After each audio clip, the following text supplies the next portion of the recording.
Story 1. Husband cheats. Leaves me when I'm mourning my parents' death.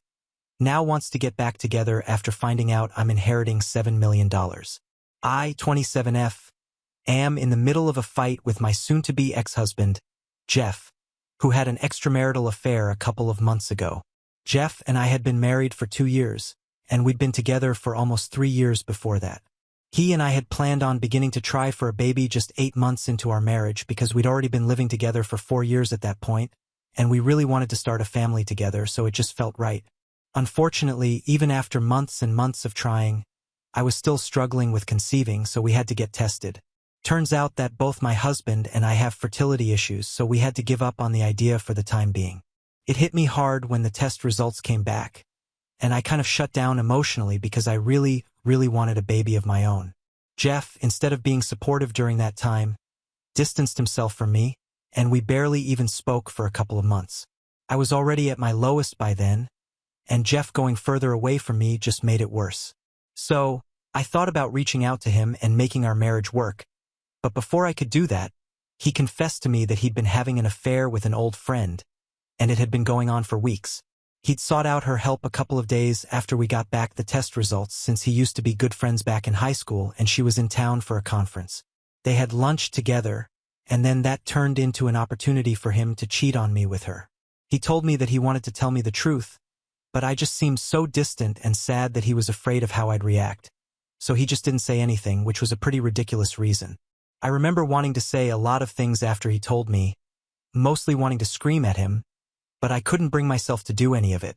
So, I just broke down on the couch and began to sob like a baby. He didn't even console me or anything, not even a pat on my arm to tell me it's going to be all right. He just sat there like a damn statue and said nothing while I cried for almost an hour. After I finally eased up a little, he told me that he was going to spend the night at his parents' place because he needed a break from everything that was going on. I begged him to stay in spite of what he'd done, but he didn't wait around. He'd already had his bags packed before discussing this with me, and then he just left. As soon as he left, I started crying again and remained in the same spot until midnight. It was pretty much the worst day of my life so far. I was so depressed that I wasn't responding to any calls or texts from anyone. Not work and not even people I knew personally. So, a couple of friends and relatives had come to check up on me, but they'd leave when they realized that I wasn't going to open the door for them and let them in. I'd let them know I was still there by yelling out that they needed to leave and that I wasn't going to open the door, so they'd know I was okay, and then leave. I'm grateful for the people who checked up on me, honestly, because I don't think I'd be here right now if it wasn't for them. All I did was have the minimum amount of food needed to keep going, watch TV, and then sleep. I was basically a zombie for almost 2 weeks. Then one day, one of my cousins came by, and I told him to leave my living room, but he didn't go. Instead, he told me that he had important news to share and he needed to do it in person.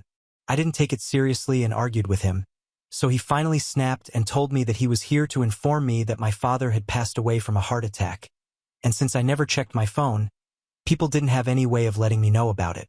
I was already pretty heartbroken from whatever had happened with Jeff, and then the news of my dad's demise just broke me even more. After my cousin who visited me to tell me the news left, I think I started crying so loudly that the neighbors had to come to my door to make sure I was okay. That evening, I booked myself a flight back home for the funeral, and it was really difficult because I barely knew what I was doing all throughout. I had to be helped by people I barely even knew because I was so lost, but somehow I got back home safely and made it through the funeral. I was blank and didn't cry at the funeral much, but I'd planned on staying for 2 weeks at home with my mother, so she'd have someone to count on.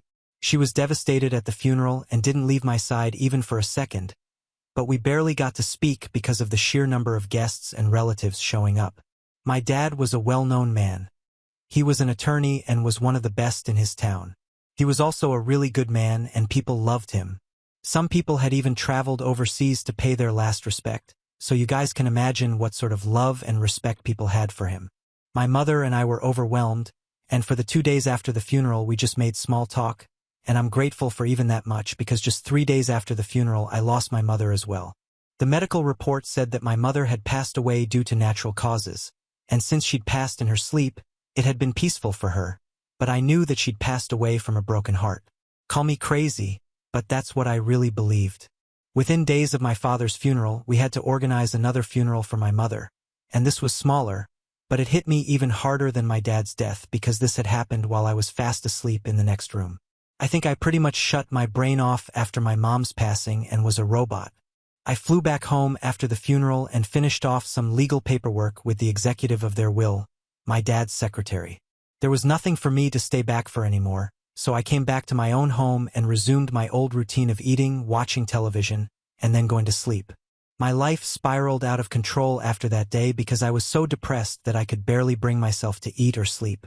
I lost my job after 1 week because I hadn't shown up at work for a while, and neither had I told anyone anything about my absence, so they had reason to fire me without notice.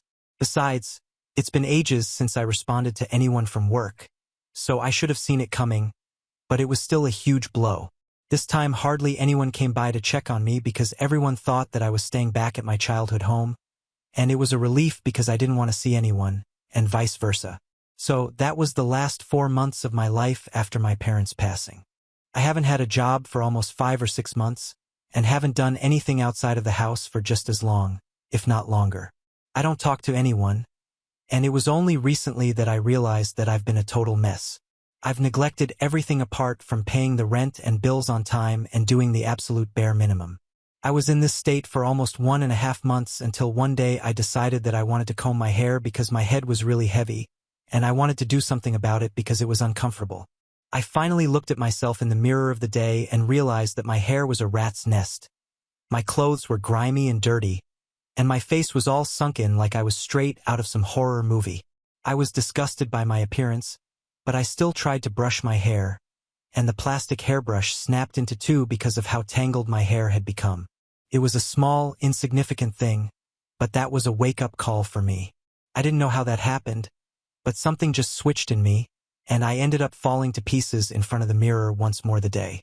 This time I was not crying just for the sake of it, but I just wanted to get it all out of my system before I went out to get my life back on track. That day, I got my hair done, a full body spa, and a massage from one of the best salons I could find near me. I still had a ton of money that I'd set aside because I'd been saving when I'd been trying to get pregnant with Jeff. I had a well-paying job in the past, so money had never been an issue for me, and I hardly had any massive bills anymore since Jeff left and it was just me. I barely ate or did anything, so I was doing just fine financially. After getting my hair done and stuff, I went out on a shopping spree, bought myself a couple of new dresses, and came back home. I realized the state of my home because I hadn't cleaned in ages, so I had to hire a cleaning service to do the job as well. I wasn't embarrassed of it in the slightest since I knew what I'd been through, and I think anyone who'd found out that they were basically infertile, had their husband cheat on them, lost both their parents and also their job in the span of just a couple of weeks, then they probably would have been gone by now. Once my house was clean and I was finally looking like a human being again, I started looking for therapists who could help me because I'd realized that I was probably clinically depressed, and the shopping spree and stuff had helped a little, but it was just temporary. If I wanted to get out of this mess, then I'd need professional help, and I wasn't ready to go back to the condition I was in for so long. Along with therapists, I also started looking for jobs and made sure that I explained my circumstances to my ex-employers as well in case I needed recommendation letters or stuff.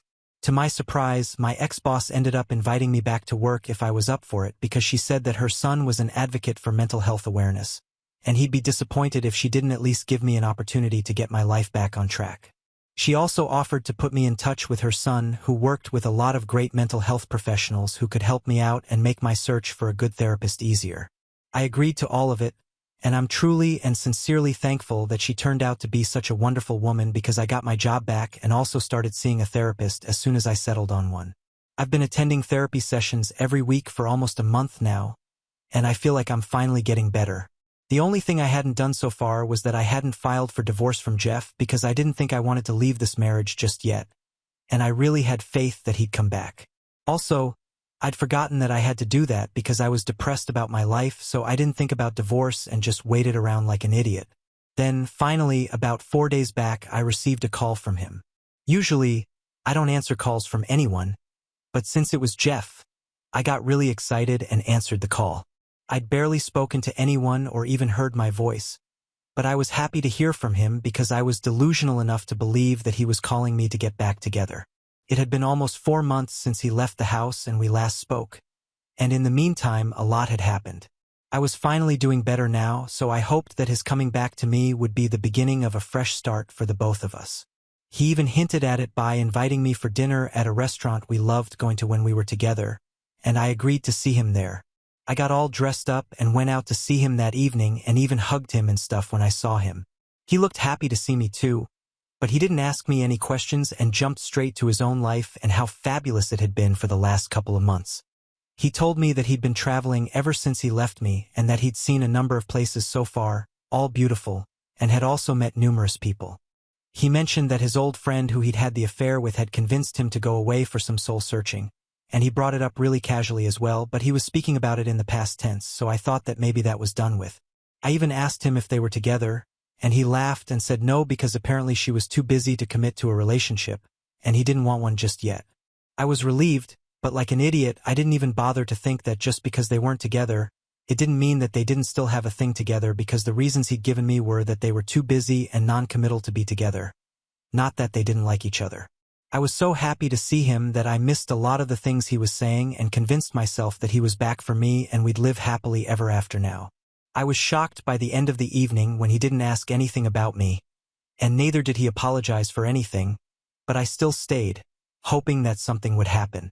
We made a lot of small talk, and after we'd ordered dessert, I finally decided to steer the conversation towards our relationship myself and ask him how he dealt with our separation. He told me that it had probably been easier for him than it had been for me, and then touched my hand and told me that he knew I'd lost both parents within days of each other since a couple of my friends had come to know about it from my mother's Facebook feed and then told him about it. I was shocked because I thought he hadn't known, and that's why he hadn't brought it up so far. That's why he hadn't bothered to call me or even visit me. But when I realized that he'd known all along, all the warning bells started going off in my head at full volume because he'd known and he still hadn't cared enough to come see me and make sure I was okay. Forget about visiting me. He hadn't even tried to contact me to make sure I was fine. So that was the first shock for me, and then he went on talking and told me that he was really sad to learn about the demise of my parents because he really liked them, but he was too busy traveling to contact me and figured that he'd do it once he was back. I smiled and said nothing because I was trying to process it in my head. And then he told me that he'd also wanted to talk to me about something that he'd been thinking about for a long time now, which was also the reason he'd asked me out on dinner that day. I thought that this was finally where he would ask me to get back together. But instead, he asked me if I'd given any thought to what I'd want to keep during the divorce. When I looked confused and asked him what the hell he was talking about, he explained that since there had been a long time since we'd broken up, he thought that it was finally time to file for divorce officially so we could move on with our lives. That's when I finally realized that this wasn't a dinner date where we would end up getting back together, but one where we would officially end our marriage. It was more of a goodbye dinner than anything else, and I, like an absolute idiot, had completely misread the situation. I was already embarrassed, but I was also pretty pissed off because he'd been a total jerk to me and hadn't even bothered to check on me whether I was even alive or not for almost 4 months. But now he had the audacity to invite me for dinner like we were buddies and then go on and on about how brilliantly life had treated him in these past couple of months. And then he asked me that after he'd heard about my parents passing, he'd been intending to ask me about the inheritance that I'd be left with. He said he wanted to wait a respectable period of time before asking me how much we were going to inherit from my parents.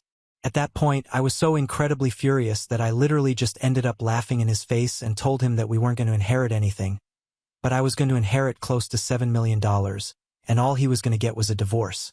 I'd already been in talks with my parents' attorney, and I told him to sell all the property that had been left to me because I had no intention of moving back home. The estimated amount of everything that would be sold plus the amount that my parents had left me came up to almost $7 million. My dad was rich and my mother never worked, but she had a huge inheritance from her parents, so that's not a surprise. But the probate process had to be completed before I got any of it.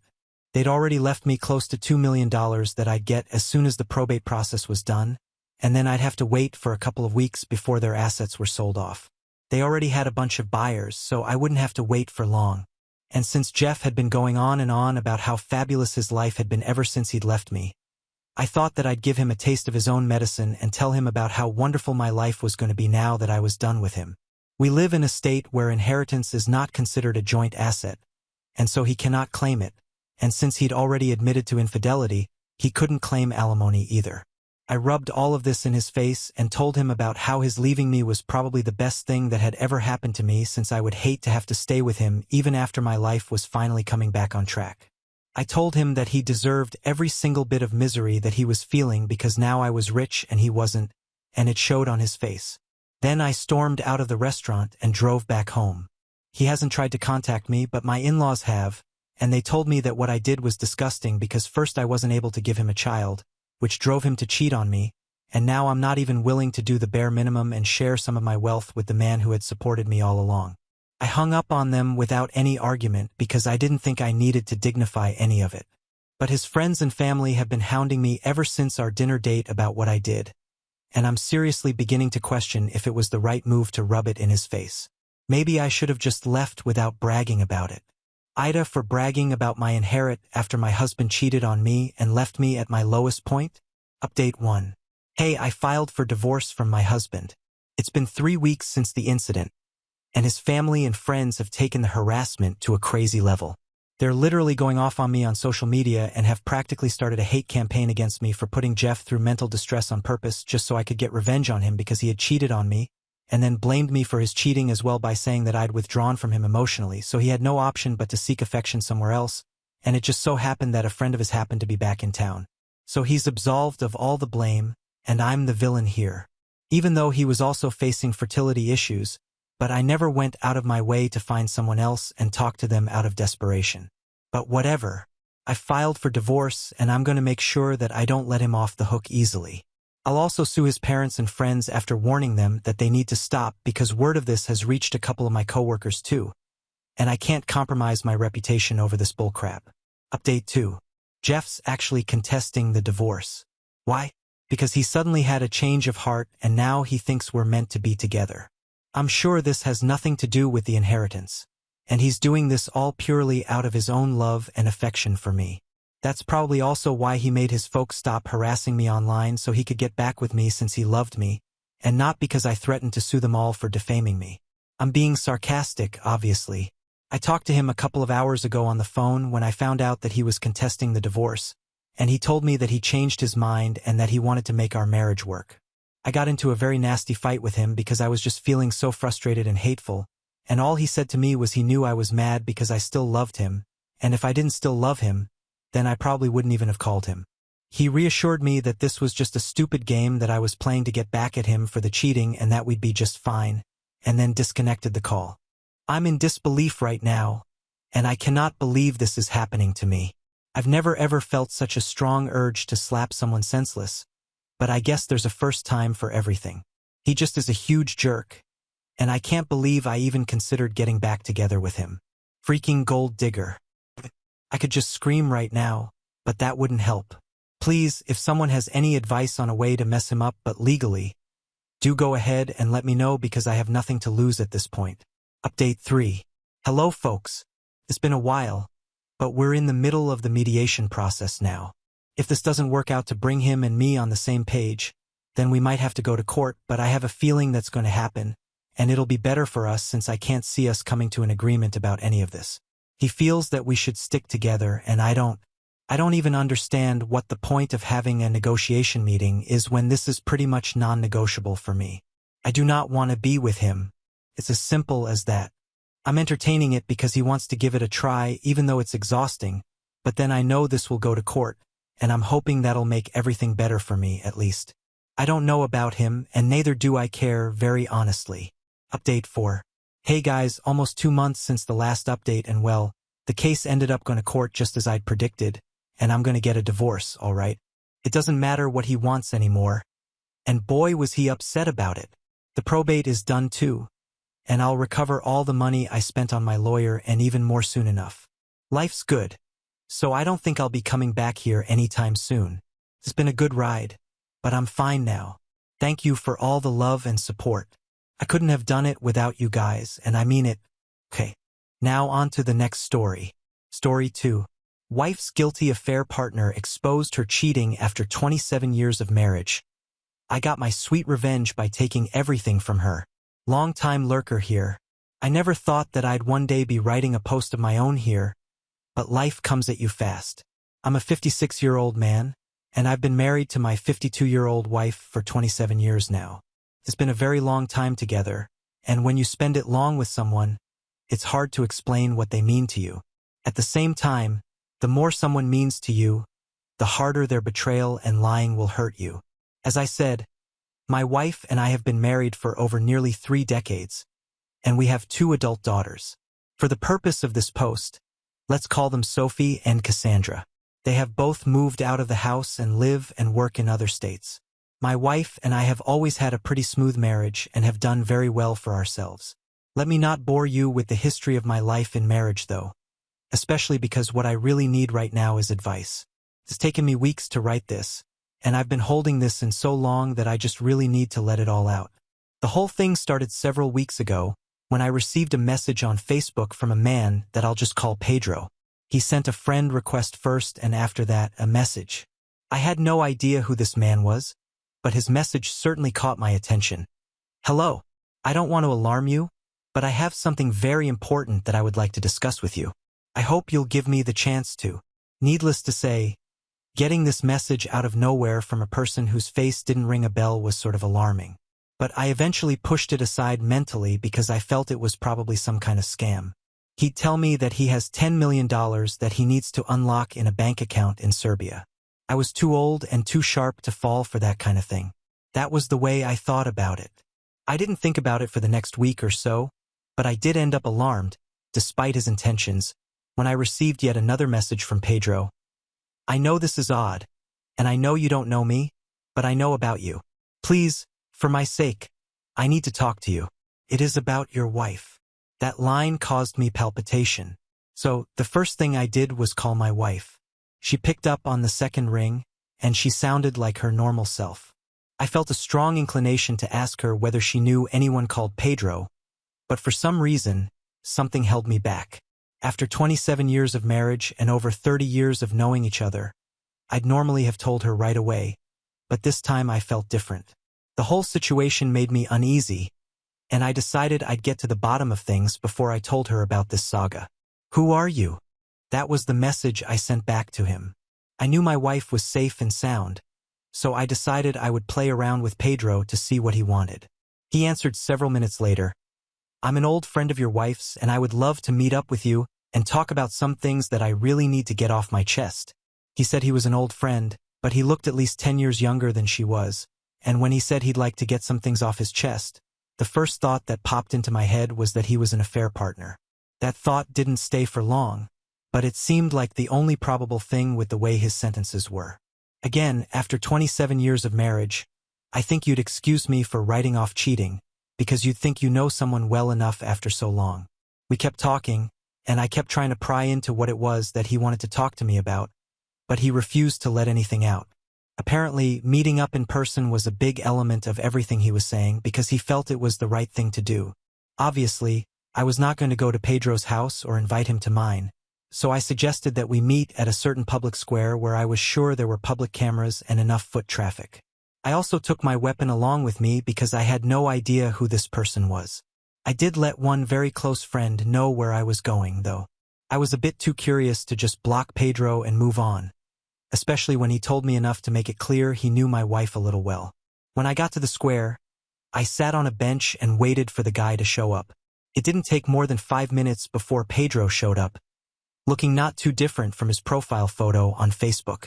The first thing that struck me was how he was dressed. A button-up shirt done up to the top, dress trousers and a belt, and nice black shoes. I remember thinking about how it looked like the kind of outfit someone would wear to church. He came up to me and shook my hand with a sort of sad smile on his face. Good day, sir. I'm so sorry for pulling you out of your house to come all the way here, but I really need to talk to you about something incredibly important to me. I told him that he could go on because his face looked like he was waiting for permission. I lived a very different life for the past several years, but this year I found Christ, and he has changed my life. Suddenly, I wondered whether this was some elaborate evangelical ruse, especially because I wasn't religious and I didn't necessarily hide that from people close to me. He seemed to predict what I was thinking and quickly shook his head and waved his hands. No, I'm not here to preach to you. I relaxed on hearing that, and he kept talking. As part of my journey to be a better person, I have asked God for forgiveness for many of the sins I have committed, but I also know that I need to ask for forgiveness from people who I may have wronged in a very significant way. I won't be able to live with myself if I don't. I want to confess to something I did in the past that you may or may not already know about, but I need to do this for my spiritual journey. May I? At this point, I was feeling extremely apprehensive because I had no idea what was in this guy's mind. I wanted to say no, but my curiosity was raging in my head, so I told him to go on. Back when your wife worked at her previous job, she was my boss. I don't know how else to say this, but for about 3 years we had an intimate affair. I remember sort of blanking out as I heard those words. He clearly knew my wife. She's now an executive at her company, and knew enough about her and her previous job, but part of me felt the whole thing was an elaborate scam of some sort. I couldn't figure out how, though.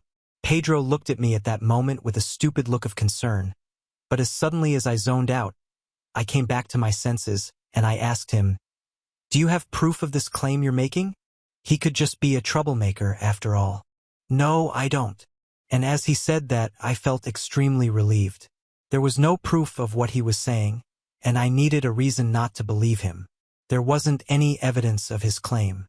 He asked me if I would forgive him for what he had done, and I told him that I couldn't because I didn't believe him yet, and even if I did believe him, forgiveness would certainly not come right away. He told me that he understood, and a minute or two later, I stood up, thanked him for coming clean, and I went back home. To be honest, I still didn't believe him that night or the next. I saw my wife later that night, and she seemed perfectly normal, so it was evident that she didn't know anything about the situation. She's never been that good of an actor. I really wrestled with the urge to tell her all about the conversations I had with Pedro, but again, I just had to hold myself back, which was incredibly hard because she and I shared everything. I trusted her, but there was some doubt asking, what if what he said was true? I think that was the moment I decided to do my own investigations, because if Pedro didn't have proof, maybe her phone or her laptop would. So when she slept that night, I stayed up. I always fall asleep before her, so this wasn't out of the ordinary. I did a lot of digging, a lot more digging than I'm proud of.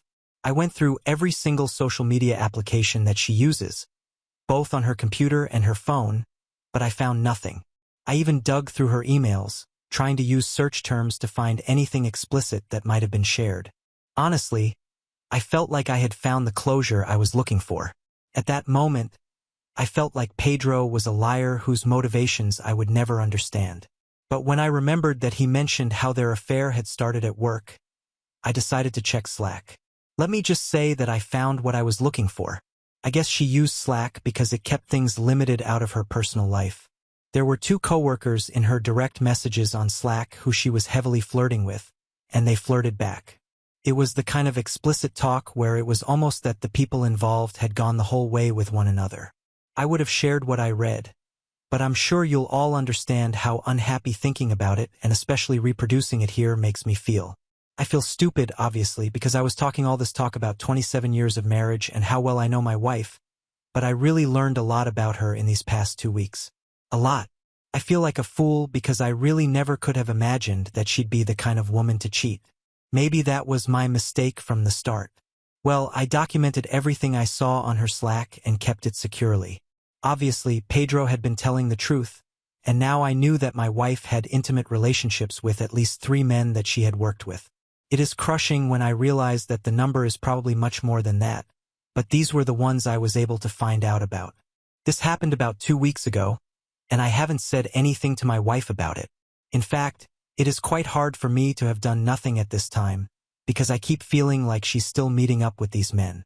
So, I've decided to take action, but I need advice. 27 years of marriage is not little at all, and I think having had some weeks for my mind to settle after what I learned, I am ready to be cold, and I am ready to make sure there are consequences to her actions. I'm not sure exactly how to proceed beyond divorce, though, so I'd love some suggestions. Edit. My children are adults, so fortunately there won't be a custody battle or anything. However, I am scared of them hating me for the way things might go. My daughters have always been extremely close to me, but divorce is something I am not eager to put them through, despite how old they are. However, they'll deal with it. They're old enough that I don't need to put them first. Another edit. I saw some really great suggestions for getting back at her APs. I know a lot of you might not agree with this, but I think I might let Pedro off the hook, partly because he's repentant and partly because I wouldn't have uncovered this whole kind of worms if he hadn't decided to confess. Either way, I'll be back with an update, hopefully soon, to let you all know how things went. Update 1. First off, apologies. It's been over a month since my original post, and things in my personal life have been an absolute mess related to the wife situation. Things are messy, but there's a lot of progress. Well, I took a messy approach, so I knew things wouldn't be pretty. The first thing I did was schedule a video call with my wife, her father, and some of her relatives whom I was closest with. I chose a time when she would be on her break at work, and I made sure to carefully select the people who I knew would have my side, the people whom I had grown insanely close with over the decades. She had asked me what the video call was all about, but I merely told her it was a surprise and she'd find out. And then the day came. When everyone had hopped on the call, I unmuted myself and began to speak. I'll admit that I mentally rehearsed this because it needed to go well. Pedro Gonzalez, Tim Scalen, and John Walker. Bob, do those names ring a bell to you?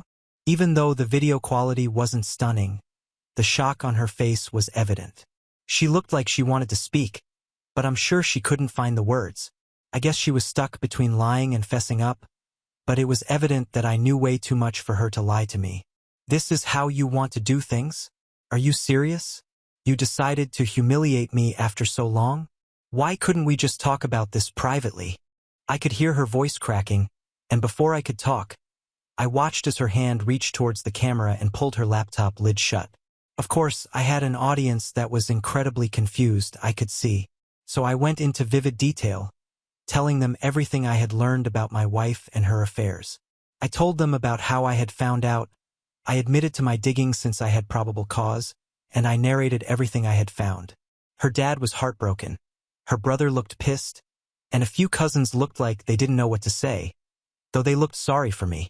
At the end of the call, I let them know that I was going to start divorce proceedings. Her dad started to talk as if to dissuade me, but her brother cut him off with a, "Dad, don't." I think it was evident that I was justified. Oh, weeks before the call, I had spoken at length with the best divorce lawyer in town and retained him.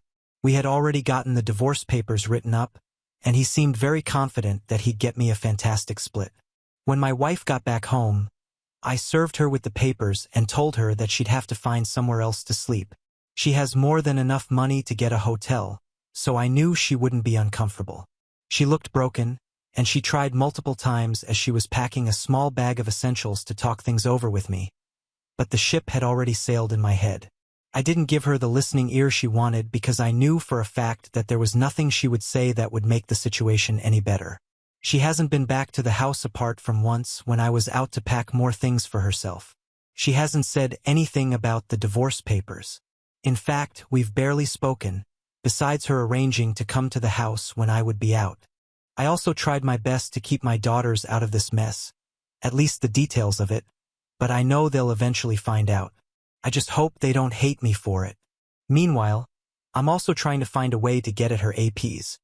But I don't know much about them beyond where they work and their names. But that might be sufficient now that I think about it. Anyway, that's me bringing you all up to speed. Hopefully, I'll have an update for you all at some point, and hopefully it'll be a very favorable conclusion for me. Edit. It didn't take long, but unfortunately my daughters already know about the situation.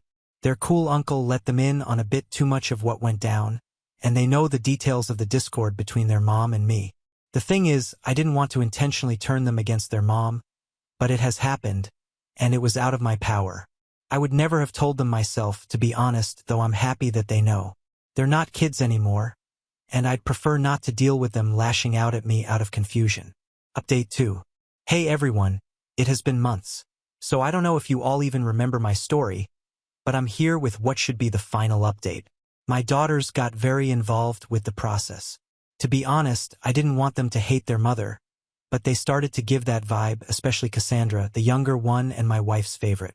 When I asked them, they said they didn't hate her, but I wasn't very convinced. The divorce process went as smoothly as one could go.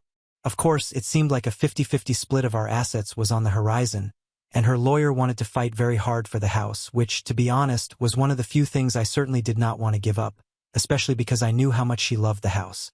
My lawyer, a real ace, did a fantastic job of putting pressure on them from a different angle, and eventually one day she told me she'd let the house go. There was also no need for alimony, which made things a lot easier. However, the way she suddenly gave up seemed a bit odd to me.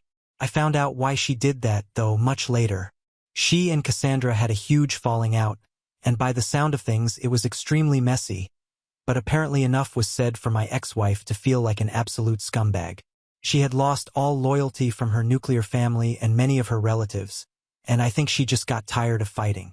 She does well for herself, so the assets were never do or die for her. Eventually, the divorce was finalized, and I am now a newly single man after nearly 3 decades of marriage. My wife lost her marriage and her family, but I wasn't done. In fact, I waited until the divorce was finalized before the very final part of my plan. Just to recap, my wife was an executive at a pretty snazzy finance company, and she had cheated on me with at least 3 men who were subordinate to her in the workplace. Yes, she seemed to have a thing for cheating on the job. Her company policy is against such vertically stacked relationships in the workplace because it can be hard to tell when there's a severe power imbalance at play. Like I said, all 3 men directly reported to her, and that certainly went against company policy. Pedro, the repentant AP who had let me in on my wife's behavior, was a key character in this. I messaged him the same way he had reached out to me and decided to dig into the relationship he had with my wife. He said that he had felt very pressured at the start, almost bordering on harassment, because she was his boss at the time, but he eventually eased up and enjoyed the intimacy. I remember telling him that it was probably like Stockholm Syndrome. He never would have eased up on his harasser if she hadn't put so much pressure on him in the first place. He knew it was wrong and against company policy then, but he still did it. Pedro, I think you should come clean to the company. You came clean to me because you know you sinned against me, but you also did wrong to the company by breaking policy, even if you don't work there anymore. On top of that, she has pressured at least 2 other people after you, and she'll keep doing this if you don't put a stop to it. I knew I was being too on the nose with what I wanted, and he knew I was divorced, so I was scared he'd see my revenge for exactly what it was. Whether he did or not, I don't know, but he agreed to report to the company. About a day later, he sent me an email he had drafted. I made a few tasteful changes, and he sent it out. Long story short, the company launched a pretty lengthy internal investigation, made even easier since I slid in the names of the 2 employees I knew that she had things with. She was suspended while it was ongoing, and at the end of the... Now on to the next story. Story 3. Wife can't get over her mom dying. So she left me and our kids to be with a coworker who understands her. Yeah, I know everyone is fired up at the title and ready to tell me what an a-hole I am. To those people, I implore you to read the rest of this post before making a judgment. My 36M wife's 33F mother passed away 5 years ago from lung cancer. It was not a peaceful or easy death. Our lives understandably went on pause after the diagnosis, and we both spent a lot of time off work helping care for her mother. My wife had a pretty typical showing of grief at the time, cycling through different stages. Same with our 3 kids after she passed. However, my wife got really bad. I totally understand this. I can't say I know exactly what she went through because I haven't had a parent die, but I understand how devastated she was. For months after, she could barely function. I gently took over pretty much all the responsibilities in the household and with the kids. She had been attending grief counseling since the diagnosis and continued after the death. None of this is the problem. I endeavored to be as supportive as possible. She cried on my shoulder every night for months, and I just thought this was the worst of, for better or worse. The problem is that after 5 years, she does not seem any better or more functional. She stopped grief counseling about 4 years ago and refused to go again, stating it would not help her and that nothing could. About a month before any major holiday, she will have a major downturn. In bed half the day, crying all day, does not want to interact with the family, does not have the energy to do anything around the house. This will go on every single day until about a week after the holiday ends. Every holiday is intense grief, just as much now as it was 5 years ago. October, November, December, and January, her mom's birthday month, every year are particularly bad. I am essentially without my wife, and I'm a single parent to my 3 kids.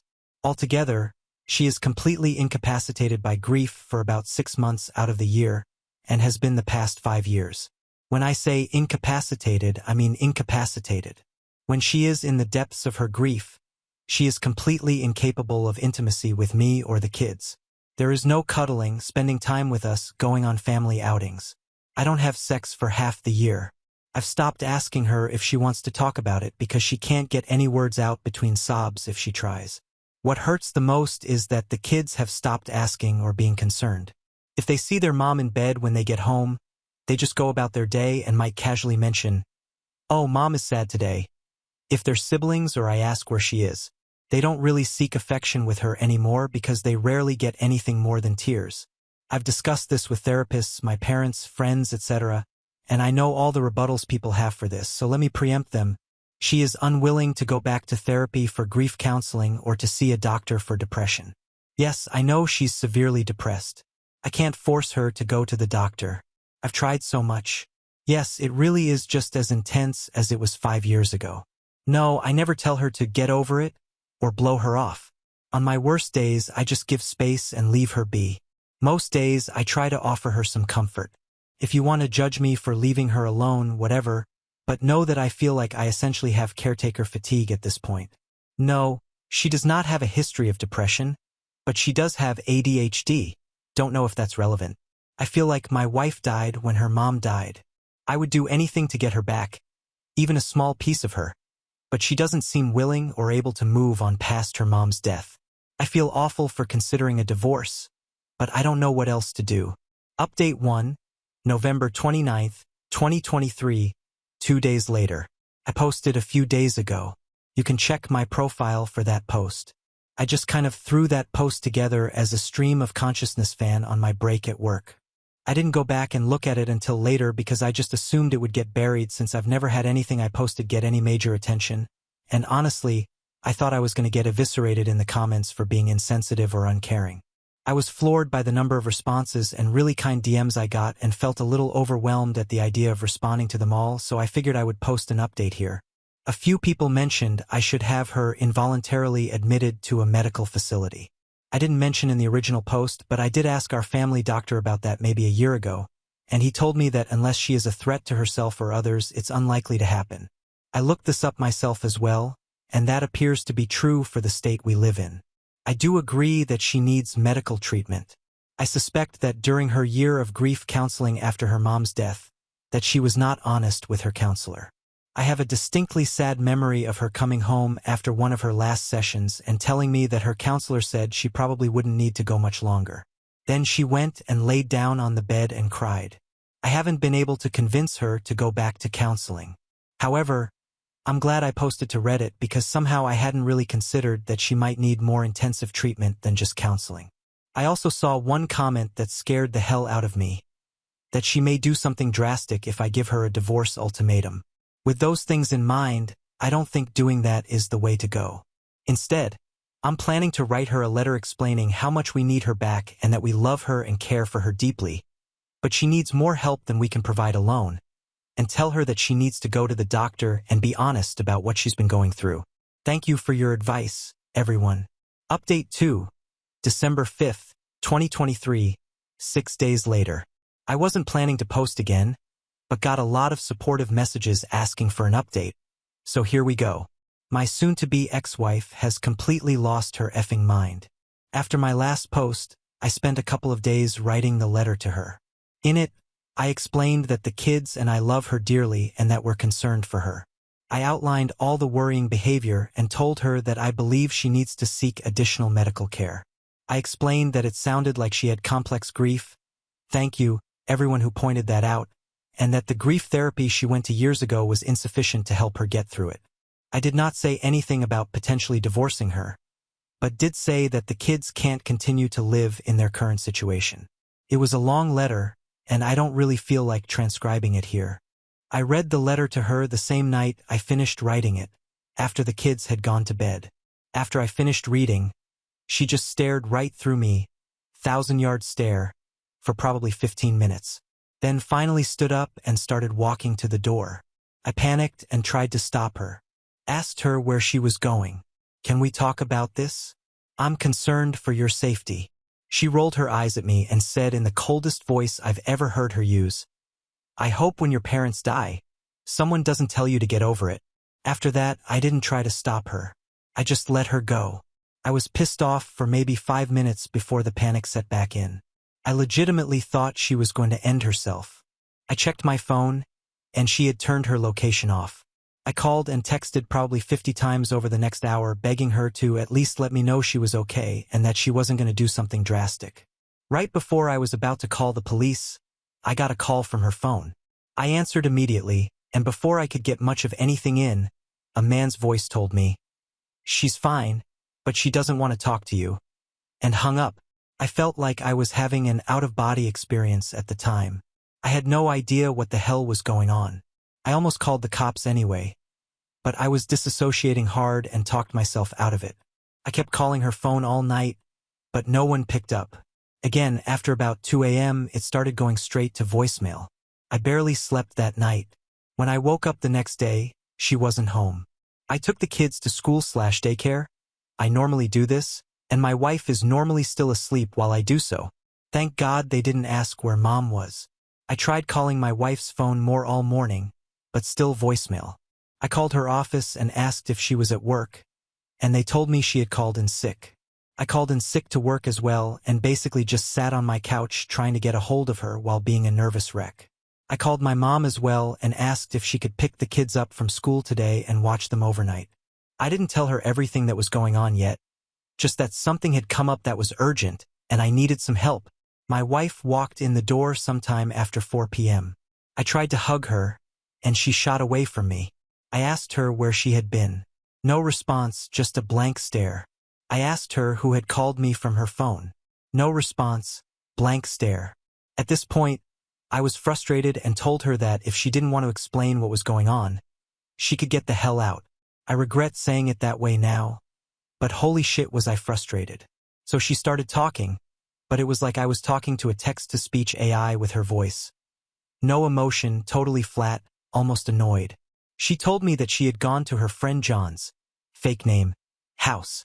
I had no idea who the hell John was and asked her to explain further. Over a 2-hour or so conversation where I had to pry details out of her, I got most of the story. She was answering like a lawyer. Very basic answers, no details or context outside of exactly what I was asking her. Basically, John is a coworker. I've met the dude once or twice at office party type events, but never really talked to him.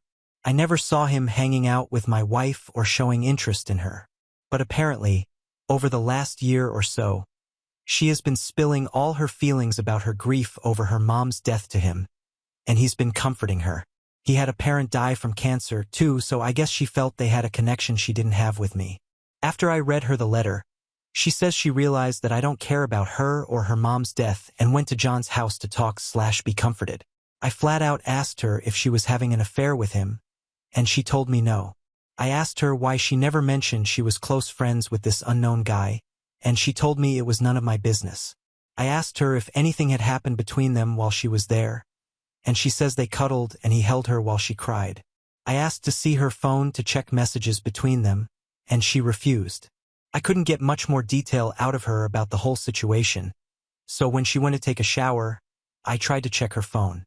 She had changed her passcode. I grabbed her iPad, which still had my thumbprint biometric signature in it, and checked there. I left the house with the iPad to look for evidence while she was in the shower. I did not immediately see any messages to her from a John, but after digging briefly, I found it. She had put him in as Stacy in her contacts, but it was obviously him. There were texts going back well over a year. A lot of her talking about her mom, a lot of him comforting her, a lot of him telling her I don't really care about her and that he would never treat her that way if they were married. All of her replies were in agreement. A lot of texts from her complaining about me, a lot of him trash-talking me. The night she left, she had texted him, "F it. I'm on my way over if the offer is still," followed by an immediate yes reply. Then the next morning, a text from her to him saying, "If he asks, we just talked." I threw up out my car door in a Walmart parking lot for 20 minutes. I came home and found her on the couch on her phone, seemingly unconcerned or unaware I had even left. I told her that I knew and that she needed to leave again. She just stared at me for a while, not responding, until I got aggravated and told her to get the hell out of the house. She immediately got up, told me, "John was right about you," and left. I haven't seen her since. I told the kids she went to visit her parents. I don't know what to tell them, but I have to tell them something soon. I don't really even know what to do. Ostensibly, I need to divorce her, but going through custody, child support, etc. is dizzying. I feel paralyzed and haven't made a move yet. I know she's lost her mind and this is probably some kind of psychotic break, but I just can't care anymore. I put on a brave, numb face to go to work, then for my kids at night, and then cry after they go to bed until I fall asleep. I feel like my life is essentially over. I do feel like John took advantage of her vulnerability, but I don't even want to bother trying to get her to see that he's a predator. She chose this over her family that is stuck with her. I don't think I'll be posting any more updates or logging into this account anymore. Now on to the next story. Story 4. Mom abandoned us years ago. Later, I discovered that everything I knew about my life was a lie. That is what he always told me. He told me my mother packed up and left us when I turned 2 years old. I grew up to resent and hate her, mainly because I saw how my father was working super long hours to make ends meet. I hated how my grandma basically had to raise me. When I would ask her about my mother, my grandma painted a picture of a bitter, spiteful, hateful, spoiled, self-entitled woman. I felt very justified in my anger and hate for her. That's what my family told me, and I had absolutely no reason to doubt them.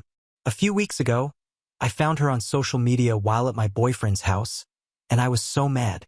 She was out there living her best life. She is a cook/chef in a Michelin star restaurant.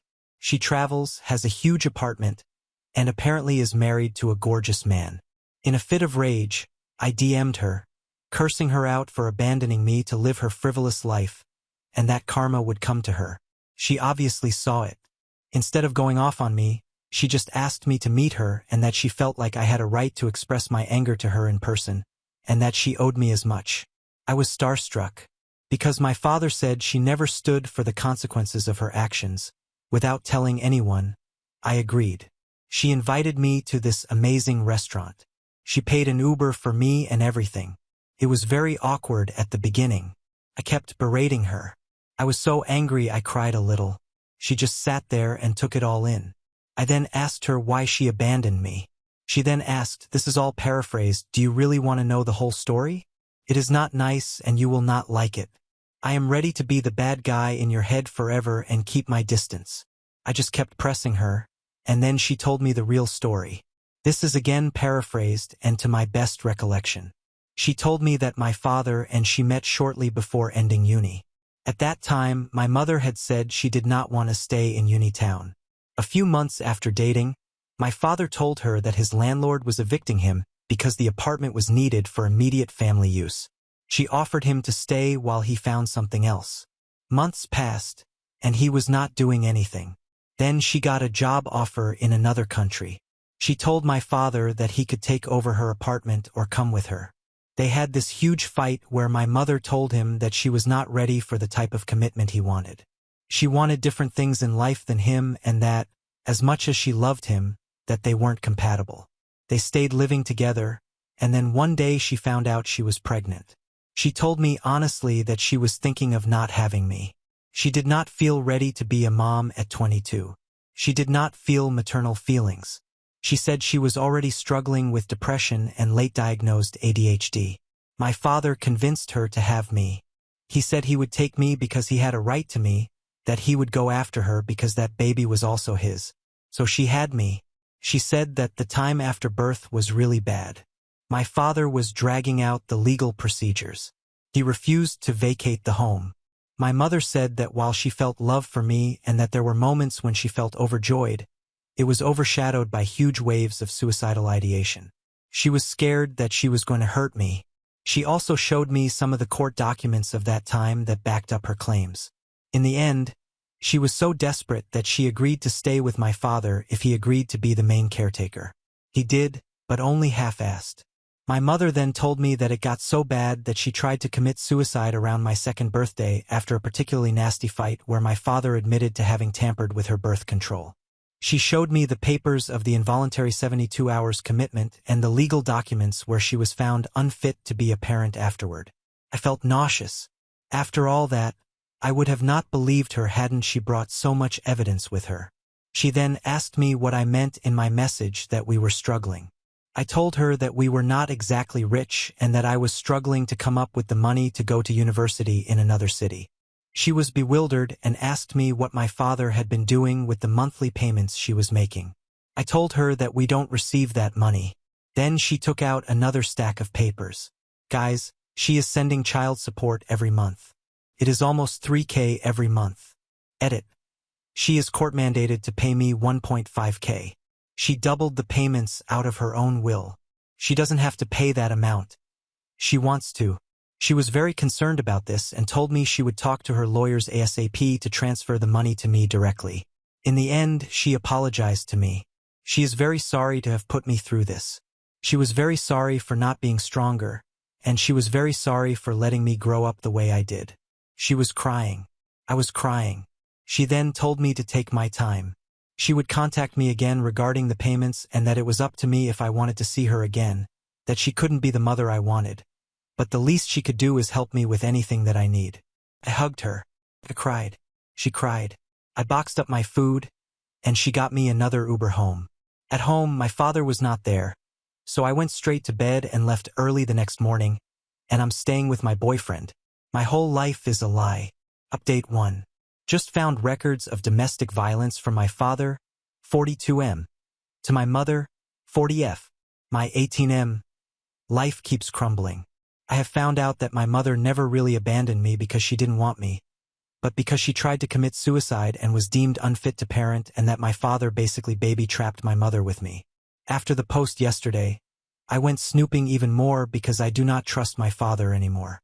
I found records of domestic abuse perpetrated by my father toward my mother. He was charged but never ended up going to jail or did a very reduced sentence. This would have been when I was 2, after my mother was committed. I also found a restraining order filed by my mother against my father. It was so much worse than what she said. He did not only abuse her emotionally but also physically. I am feeling so disgusted. I could just scream. I returned to my boyfriend again. My father has been calling a lot, asking why I had spent so much time away from home. Right now, my excuse is a family emergency of my boyfriend.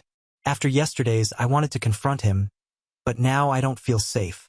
Any advice? Update 2. Caught my father M42 in a lie.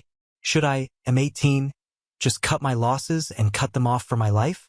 My life was put upside down for the past weeks. I found out my mother did not abandon me, but tried to commit and was deemed an unfit parent due to her mental issues. She was giving my father $3,000 a month as child support. $1.5K was court-mandated. $1.5K was out of her own will. I also found court records of my father being charged with physically assaulting my mother on more than one occasion. So after staying for a while with my boyfriend, I decided to go home for a while because I wanted to get my legal documents and all of that. My father came back home and we talked a bit. I just asked him, "By the way, did my mother never send you child support for me?" My father just scoffed theatrically and went on this rant about how courts are always accessible to the mother and how they told him he couldn't expect anything from her and so on. He pulled the whole story of him begging her for money when he didn't have enough money for my school supplies and her turning him down. I know this is a lie. My mother kept itemized records of all her money wires to my father every month since she had a job, meaning for over 15 years she has sent my father money. In the beginning, she sent him $400, then $600, then $1,000, and eventually $3,000. Then he kept talking, saying how hard it was, that he wished he would have gone after her more, but that the courts were not in his favor. He told me how even now we were barely able to go paycheck to paycheck. His rent was surreal. After he left to go God knows where, I went snooping through his room where I found a stack of cash in his sock drawer. It was over $5,000 crammed into the back of his drawer. Things are getting worse. I feel so weird. I cannot describe the ick. I've all my documents and wrote my mother so we could maybe meet again. Should I just ghost my father? Update 3. I am 18. Just found out that my father, M42, baby trapped my mother, F40, with me. Some background. Until posting here, I never realized that my relationship with my father was not normal. I explained more about his behavior in the previous, but as a bit of an explanation, he made me his accountant from a very young age. I had to keep track of expenses, etc., and so many times I was having panic attacks because we would not make it to the end of the month with the money on the account. So many times my father would berate me if I ever asked to go out, e.g. to the cinema, because we couldn't afford it. When he would allow me to go out, it was always attached to an endless list of requirements that were absurd. Again, let's take the example of the cinema. I would ask him a week prior and he'd say yes, but that I had to clean the house, drive grandma to the doctor, pick up X, leave some dinner ready for me, and many more, so that if I did not complete one single detail, like not bringing out the trash, he would pick up a fight with me, making me feel guilty and thus staying home. He would constantly make me feel worthless, saying I would not survive in uni, that I was not talented to do this, that I was not good enough to do that. He is extremely reactive. One time in the car I teased him that I would be for the other football/soccer team tonight and he kicked me out of the car, making me walk home alone. There are so many more examples. I thought it was merely my fault or that other dads were also like this, but suffice to say it is not normal. What happened now? I did in fact contact my mother after finding all this out. I confronted her with the newfound information. She admitted that it was quite bad and she did fear for her life. My father apparently had friends in law enforcement that were following my mother and making her life impossible, giving her tickets for the most inconsequential stuff, pulling her over for random controls, everything possible to intimidate her or to find dirt on her. My father put her to the ultimatum of just signing over without a fight or he would make her and my life impossible.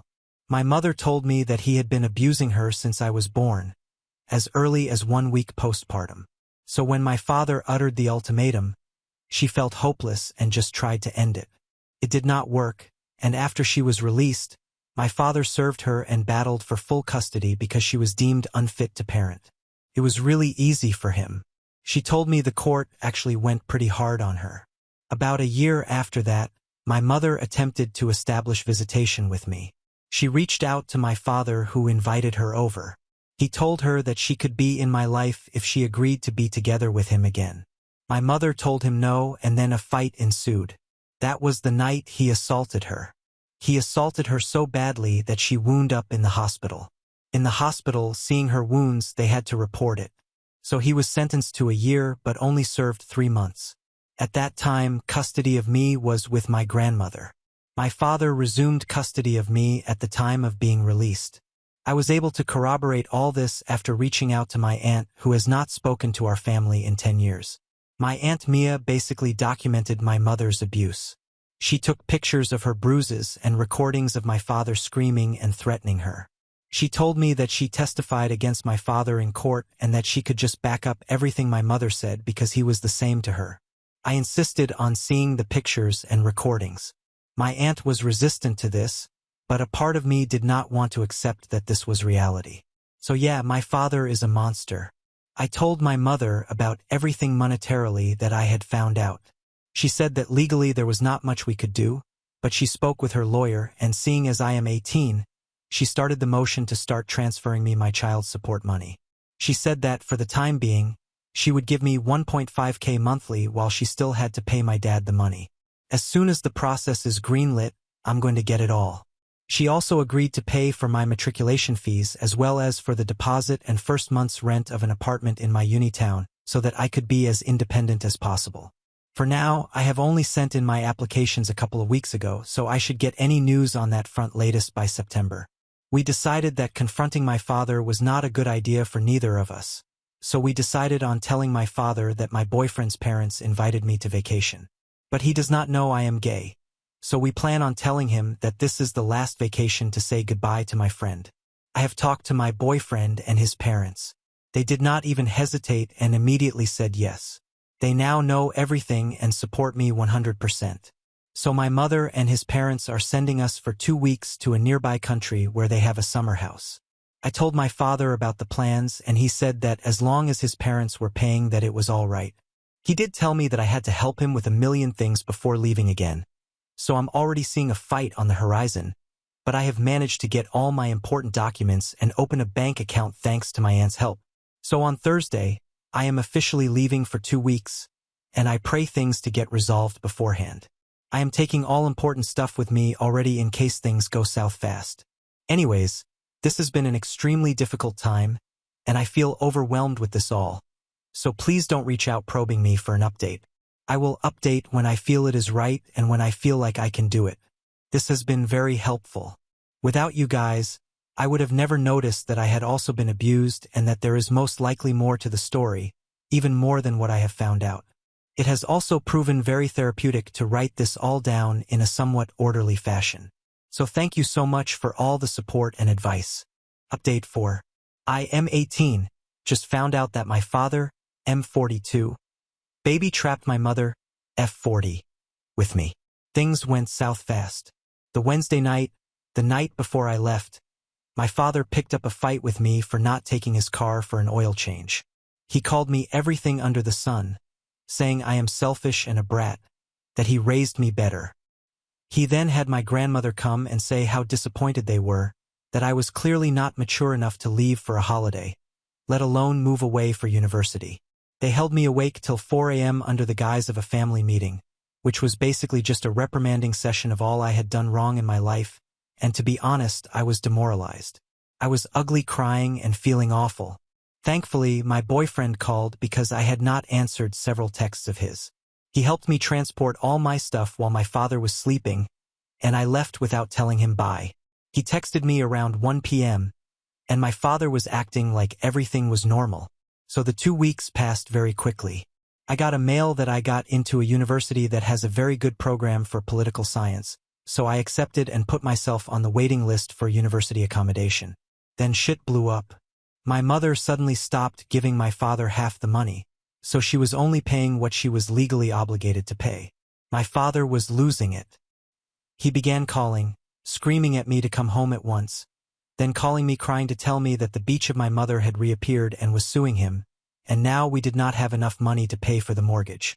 I called my mother to ask if she was actually suing him.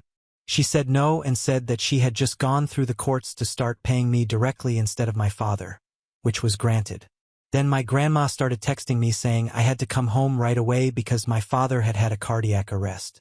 Obviously, I went back home with my boyfriend, only to find our house in literal shambles. There were beer cans, liquor stuff, and cigarettes everywhere. Everyone that was betting that my father was using all the money on drugs and lavish stuff.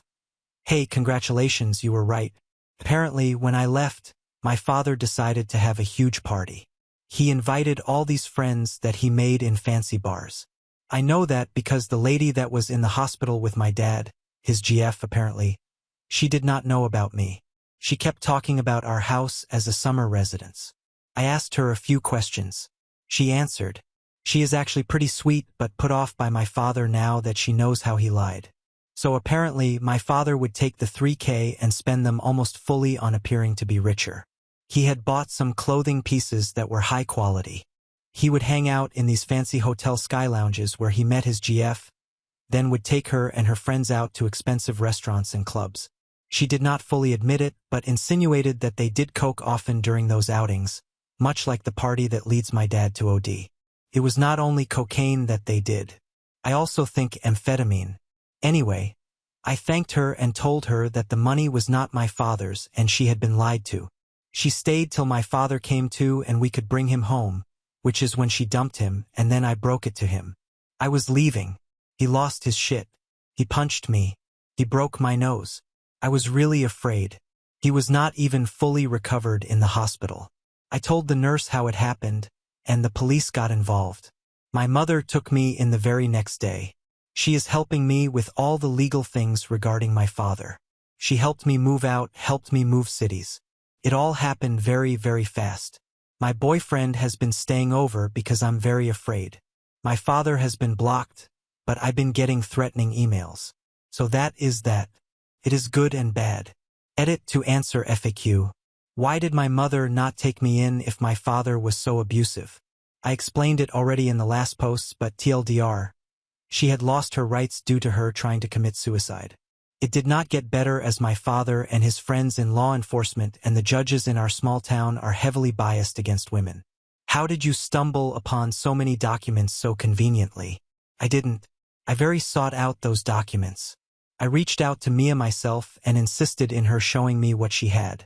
None of this was perchance. I have sought out every single document. They are available to the public. Plus, if you know what you're looking for, you will find them easily by going through your parents' files. This was not convenient. This was hard work. If you are 18, why is your mom still paying CS?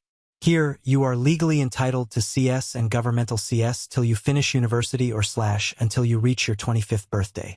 Are you going to sue your father for back payment? No. No, that would not be of any help. It would be extremely hard to prove that he blew it all.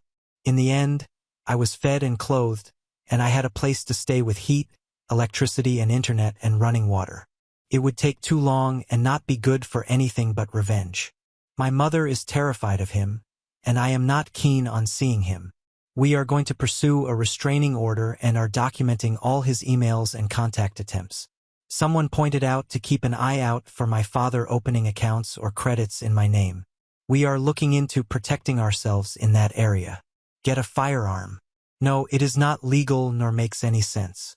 How come your mother had a lawyer on retainer so conveniently? She didn't. My first post was well over a month ago. My mother reached out to a lawyer shortly after to transfer my CS from my father directly to me in a very clean-cut way. Since then, that lawyer has recommended us to another firm that is taking my case. Everything about school and university. I am not on a waiting list for what I am going to study. I am on a waiting list for the dorm. Till then, I am staying with my BF and a long-term Airbnb in the city. School starts in October, not next week. Again, I do not live in the US. Update 5. I am finally free. My father died, and I feel no sadness. My father died in the midst of our lawsuit. He had brutally attacked me because I was going to leave him, and the CS checks that he had been blowing on drugs and women would stop with my departure. Last year, my whole world crumbled when I found out that my mother had not left us. My father had abused her and made it impossible for her to take me. He has made my life absolutely miserable. I have detailed this over the past few months here. After I was let out of the hospital, my mother and I got 2 amazing lawyers, one for the assault case and the other for the misappropriation of the money. The process for the CS case was quick.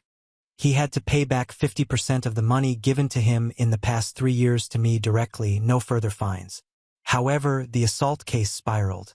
It was found out that he was going to attempt to plead not guilty in the case of temporary insanity. He had detailed his plan to get away with this to his GF, who was not an awful human and showed the police what she had. So it went from assault to attempted murder. With his GF leaving him owing a bunch of money, looking at a hefty prison sentence and no more money to bail himself out, he took his life on Friday. I was numb the whole week, but today the realization washed over me. I am finally free. I don't have to look over my shoulder. I don't flinch when I hear steps. I don't have anxiety while checking my phone. I am free. I am finally free.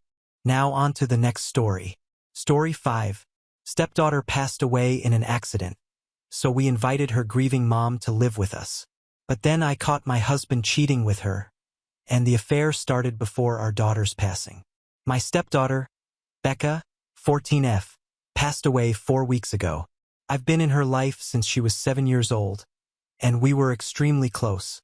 My husband, Derek, 40M, his ex-wife, Sam, 38F, and I, 35F, get along very well. There's never been an issue in the 7 years that I've been with Derek. Sam has always been kind to me. She didn't even care that Becca called me Mom too. Right after Becca's passing, Sam had so much anxiety and depression that she was unable to be by herself. She has no family besides us, so we invited her to stay with us. Sam hardly leaves the house.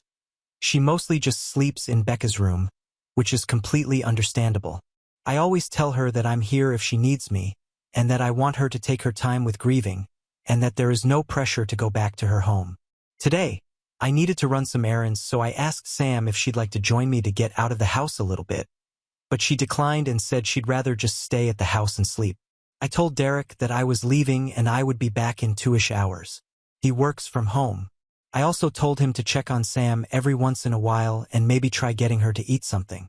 After stopping at the post office, I realized I forgot my library book that I needed to return, so I went back home to get it.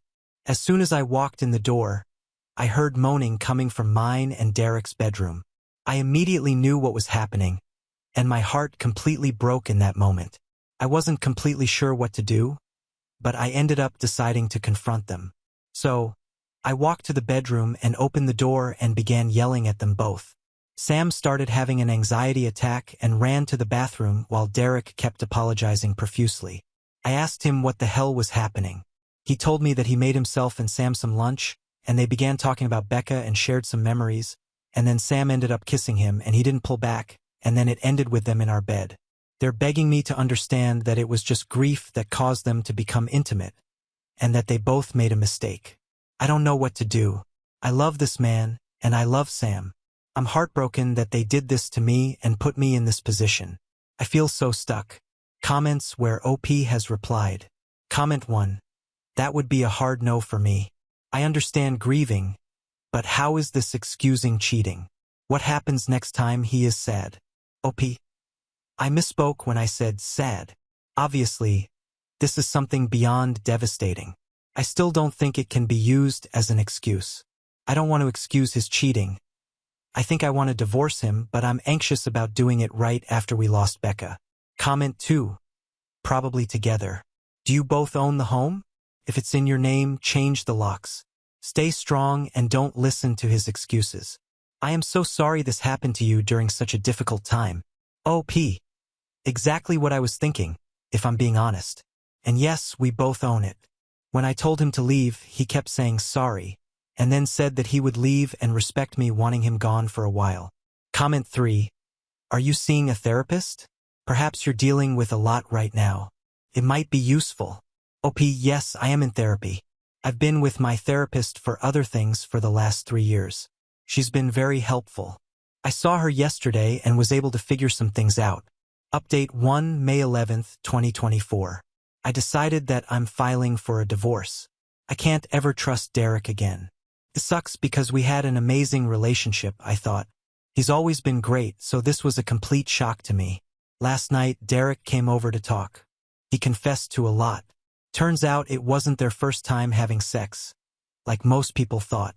They've been having sex since 3 months before Becca died. I am completely shocked and heartbroken. Sam also reached out last night and thanked me for everything I've done for her and told me she was sorry. I didn't respond. I blocked her. I did so much for Sam and considered her a friend. So this hurts a lot more than I can handle. This is all too much. As hard as this is going to be, I need to leave Derek and cut them both out of my life. I am ready to do so. I am done. Also, some people are saying I deserve this because I should have known better than to let Sam into our home around Derek. But you need to understand that I'm a giving person. I trust people more than I should. I truly thought Sam was an amazing person. I know it's unusual to become friends with your husband's ex-wife, but it's just how it went for us, and I shouldn't be blamed for what happened. Thank you to everyone who commented nice things and for the kind messages. You've all been helpful during this insanely difficult time. I appreciate it. Comments. Comment. Out of curiosity, what are his excuses for cheating? Those two are going to be in a world of hurt once the guilt settles in. They're going to be asking themselves why it had to be Becca and will eventually come to conclusion that it's their punishment for what they've done to you. I can pretty much guarantee you that. OP. He told me that they just accidentally reconnected one night when I was away at my mom's. He was stressed we weren't conceiving and were having miscarriages, so he vented to Sam, and then somehow that led to sex. Seems so icky to me. How can he vent about our struggles like that and then go and have sex with Sam? It's just awful of him. I don't understand it. Update 2 May 13th, 2024. I'm getting lots of questions about some things, so I figured I'd answer a few of them. Have I told anyone about what happened besides my mom? Yes, I told a few friends and some family members. Most of them are supportive of my decision and aren't speaking to Derek. He's lost a lot of people due to his awful decisions. Where is Derek staying currently? He's staying at a hotel. Our friends refuse to let him stay with them. Has he tried fighting me on getting a divorce? Yes, he begged me not to file for divorce, but when I told him I needed him to just let me go and that I was too exhausted to fight him on this, he let it be and agreed to getting a divorce. Why isn't Derek staying with Sam? He told me he didn't want to continue to hurt me, so he told Sam he was done with her for good and that they have no reason to speak to each other anymore. I have no idea if that'll last and if they'll just end up together, but I truly don't care what they do anymore. I just want peace. What was Derek's excuse for cheating? He told me that they just accidentally reconnected one night when I was away at my mom's. He was stressed we weren't conceiving and were having miscarriages, so he vented to Sam, and then somehow that led to sex. Disgusting of them both, I know. Feel free to ask anything else and I'll try to answer. Thank you everyone for your support and advice. Comments. OP on what happened to Becca. It was very sudden. She died in a car accident when she was with one of her friends and her friend's parents. OP on her husband's parents being supportive or not and if they know about his cheating. I get along with Derek's mom very well, but he's also a mama's boy, so it's kind of complicated.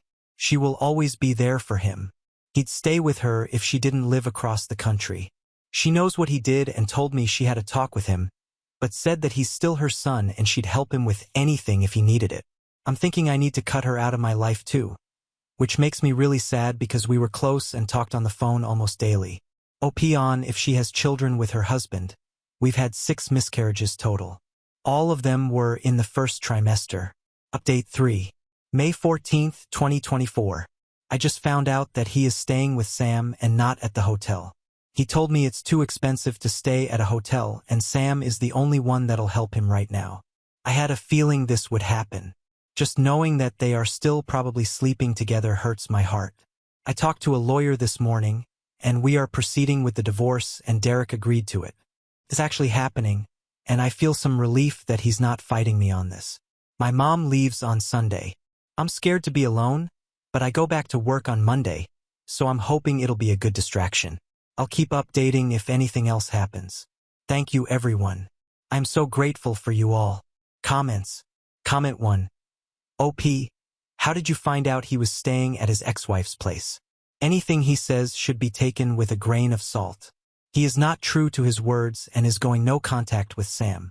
OP, he texted me this morning after we talked to lawyers and said he just wants to be honest with me. I told him to stop giving me updates on what he's doing in his life and that it's not something I need to know. It seems like he wanted to tell me to hurt me. OP on how she is doing. Thank you. I'm doing a little better today. My mom and I went on some nature walks and went out into the garden this afternoon. That helped. Becca loved gardening with me, so it made me feel closer to her. Becca's diary, May 15, 2024. I decided to go through some of Becca's stuff today. I just found her diary in a box in the back of her closet. Would it be wrong to read some of it? I feel like it would help me feel closer to her, but part of me feels like it's wrong too. I haven't told Derek that I found it either, and I'm unsure if I should tell him. What would you do? Relevant comments. OP on if she was closer with Becca prior to her sudden passing. Becca and I were very close. It felt like she told me anything and everything, but I honestly think all parents feel that way about their kids, so I'm kind of nervous to read it. Update 4 May 19, 2024. I figured it's been a few days, so I should give a little update. My mom is leaving in a couple hours, so I'll be alone. I'm kind of nervous about it.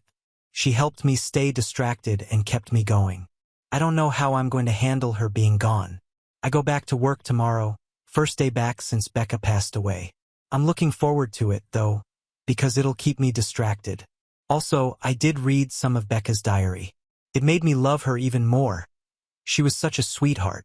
I went back a few months and saw that she noticed some weird behavior between Derek and Sam. She didn't mention that she knew of the affair, but she just wrote that she thought it was kind of strange that they all three would hang out more than usual without me. I might read more, but so far I haven't found anything that's disturbing. Just her being a teenager and talking about crushes, fights with friends, happy family memories, etc. Tomorrow I'm also talking to my lawyer, so I might have more updates on that. Thanks for the continuing love and support, everyone. Update 5 May 26, 2024. I started randomly getting a lot more messages/comments, so I figured I'd do another little last update. My first week back at work went great. I wasn't expecting it to go so well, but thankfully it did. My coworkers were so helpful and patient with me. On Friday night, I decided I didn't want to stay home all weekend alone, so I decided to drive up to my mom's. It helps I have a 3-day weekend, so I can spend more time with her. I'm heading back home tomorrow. Also, for those of you that have messaged me hateful things for reading Becca's diary, I just have to say you aren't in my shoes right now. Telling me I'm a bad mom because I'm reading her diary is just ridiculous. I learned so much more about her, about how caring and sweet she is, and it made me love her even more. It's how I'm able to feel so close to her right now. So please don't tell me I'm a bad parent for just trying to get by one of the hardest times of my life. You have no idea what it's like. I don't have much of an update, so this will be it. I'll come back and update once the divorce happens, though. Thank you to those of you that have been nothing but kind and helpful. You help me feel less alone. I'll forever be grateful.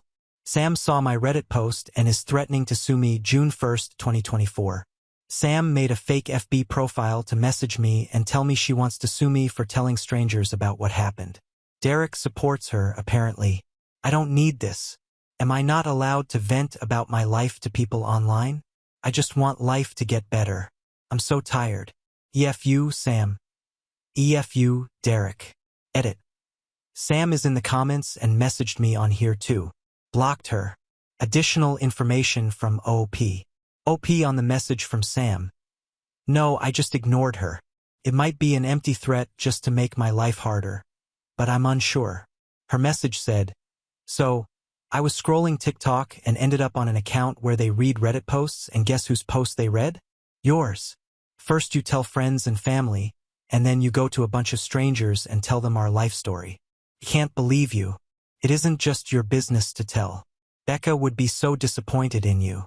Be prepared, 'cause I think I'm going to be suing you for this. This was no one else's business. You did this to yourself, remember that. I'm actually baffled she thinks Becca would be disappointed in me. WTF. Update 6. I don't think I can do this anymore. June 11th, 2024. I have been as strong as I can be, but I have been really struggling. So much is going on, and I'm just so tired. How can I keep going? I just want to be with Becca. I miss her. I miss her smile. I miss her laugh. I miss how she'd try to make you laugh when you were sad by telling dad jokes. I miss how she liked being in the garden with me. I miss seeing all her new drawings. I miss her beautiful eyes. I miss everything about her. I just want her back. I need her back. Edit. I'm okay. I just needed a space to vent. I was getting so many messages asking if I'm all right, and I just wanted to say thank you to those that reached out. I am okay. I will be okay. Some days are harder than others, but I think I'll get through this. I'm so grateful for the little community I have here. Thank you all so much. Sam took her life on June 20th, 2024 to July 4th, 2024. Sam ended up taking her own life on June 20th. I am still trying to process everything. She had hurt me deeply, but this isn't something I wanted whatsoever, and Derek blames me. I feel so many things, and I'm going to be away for a while again, but I wanted to update you all. Thanks for the love, everyone. Comments. OP on how she is doing after Becca's death and now Sam's passing. I hope they're together again, and I hope they're both at peace too. That's all I hope for. Thank you. Now on to the next story. Story 6. Mom was given away as a baby and was told she had died. Then 40 years later, she found her biological brothers, but they want her to take care of the mother who abandoned her. I 35F, grew up in the U.S., born and raised in Austin, Texas.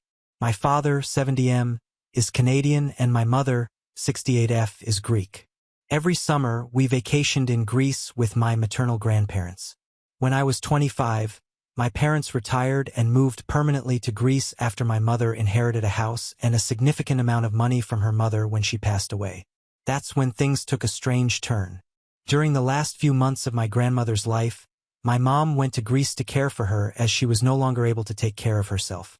In her final days, my grandmother revealed a shocking secret. My mom was adopted.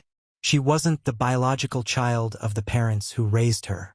Instead, she was the daughter of my grandmother's cousin.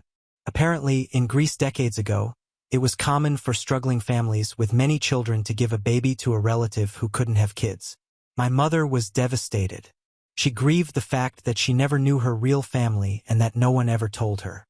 After my grandmother passed, she decided to move to Greece to reconnect with the biological family she never met.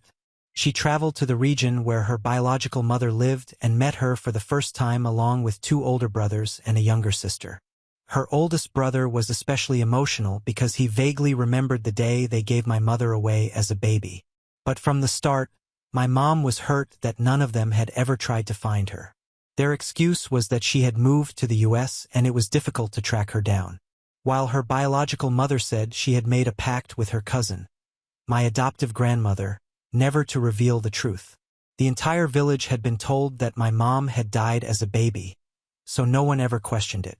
For the past 10 years, my parents have lived in Greece, and my mom has built a close relationship with her siblings. However, her relationship with her biological mother has remained distant and formal. She never got over the fact that this woman kept all her other children, but gave her away, likely because she was a girl. At the time, boys were valued more because they worked the fields and contributed to the family's income, whereas girls were seen as a burden. 2 years ago, I was able to move to Greece as well since the parents who raised my mom left her a sizable inheritance. It allowed us to live comfortably and honestly. I preferred the lifestyle here. We live in a beautiful place near the capital, and life is peaceful. Now here's the issue. My mom's biological mother is now 96 years old and in very poor health. Her biological father passed away decades ago due to political circumstances. Her 2 older brothers, her sister lives abroad, have been taking care of their mother, but they are exhausted. Their wives are complaining, tensions are rising, and at a recent family gathering, they told my mom that she should also help take care of their mother because it's unfair that they are doing it alone. My father was furious when he heard this and told my mother to cut them off entirely. My mom refuses to take care of this woman. She doesn't love her, doesn't feel any emotional connection to her, and can't forgive her for abandoning her. My mom is not close to this woman and of course she has no legal claim to any inheritance from this family. However, she has truly enjoyed her relationship with her siblings and their children and doesn't want to lose that. She's feeling pressured though, and she's deeply upset by their demands. When I found out, I was livid. How dare these people ask this of my mother, knowing full well that she was abandoned and that no one even attempted to find her. I feel like they're manipulating her and she's unable to see how unfair this is. I'm getting married in a month to my fiancé who is Greek and fully supportive of me, and I am seriously considering uninviting all of them from the wedding. I want to send a clear message that we don't want contact with them anymore. However, my mother is hesitant. She doesn't want to escalate things even though she's hurting. I feel like she's not as attached to these people as she thinks. She's mourning the idea of the family she never had rather than truly loving these people. And I hate seeing her being taken advantage of. I always idealized Greece and the strong bonds of family, but now I see that's not always the case. I'm so disappointed by all of this. What would you do in this situation? Would you cut them off? Would you disinvite them from the wedding? How can I help my mother navigate this? Edit. I forgot to mention something I think is important. My mom suggested they find a senior care facility to put her biological mother in. She even offered to pay a quarter of the price. My biological uncles were offended because they said it was disrespectful to their mother to put her in a nursing home. Another Greek thing, although they are generally financially comfortable, a quarter for a good structure can mean 400 or 500 person per month, which by Greek standards is enough. I think their idea of help is taking her biological mother home for a few months. Update 1, February 15th, 2025. Hey y'all. First of all, thank you so much for all the responses to my previous post. I decided to share it with my mom and let her read your comments. She was really moved by the similar stories some of you shared. This led to a deep conversation between us. Over the past few years, my mom has learned a lot about her adoption. Unfortunately, my bio grandma was not a good person. The wife of one of my bio uncles, let's call her Maria, sat my mom down a few years ago and told her everything. Turns out my bio grandma was a very strict and spiteful woman who treated the people who worked for her horribly. She never wanted daughters and even tried to give away her other daughter, but that adoption fell through, so she kept her. My bio aunt went through a really tough time growing up, and that's why she moved abroad.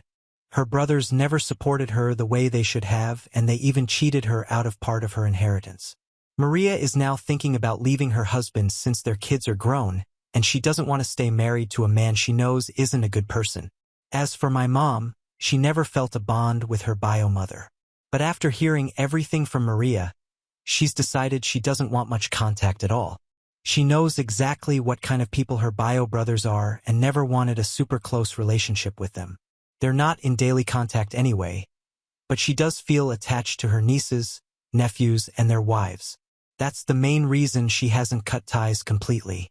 My mom has decided she will help financially, but won't take bio grandma into her home. She's doing it mainly to support her bio sister, who is under pressure from their brothers to care for their mother. My mom has tried to get closer to her bio sister over the years, but her sister has kept her distance. She explained that she has deep trauma from growing up with their mother and wants to maintain some emotional space. But she's still happy they met. This past Christmas, my bio aunt came to Greece and stayed at our house. I wasn't there because I was visiting friends in the Netherlands, but my mom and her sister spent time together and it brought them closer. My aunt told my mom to cut off her brothers completely and even invited her to move to her country. She has made it clear she wants only a formal relationship with the rest of the family except for my mom, whom she loves dearly. I had no idea about most of this because my mom didn't want me to see my uncles in a bad light. She still thinks she'll keep some minimal relationship with them, but she's especially close with a few of her nieces and nephews and doesn't want to lose that. One of my cousins, Maria's son, even confided in my mom that he wants to cut ties with his father. When my bio uncle asked my mom for help, this cousin, who's only 25, pulled her aside and told her to stay away and not give them anything because they don't deserve it. That really got to me. It showed me that not everyone in this family is selfish or manipulative. I actually have a good relationship with this cousin. He gets along great with my fiancée since they work in the same field. After learning all this, I met up with him last night and we talked. He has moved out on his own, but still keeps some contact with his dad. Mainly because he wants to wait until Maria leaves before cutting ties completely. He told me that his father and uncle inherited a lot of wealth and never really had to work. They started some businesses, but when they struggled, they took large sums of money from bio grandma and other relatives. Now they've recovered and live comfortably, but they never paid back what they owe.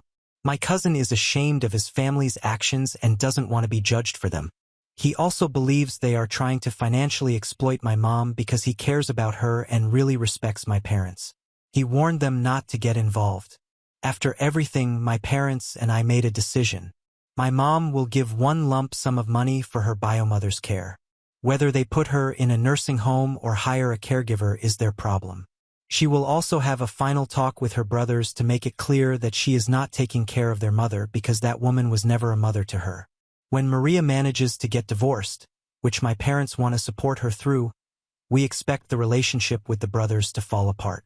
My mom is still sad that she never found the ideal family she imagined, but she feels lucky to have her sister, Maria, and her nephew whom she truly loves.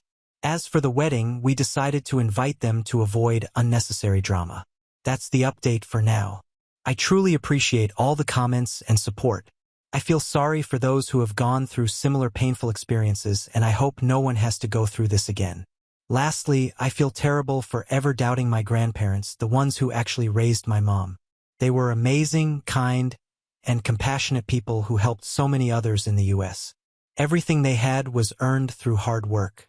I'm so grateful they adopted my mom, and I wish they had also taken in my aunt. Thank you again, everyone. If I have another update, I'll be back. Comments where OP has replied. Comment 1.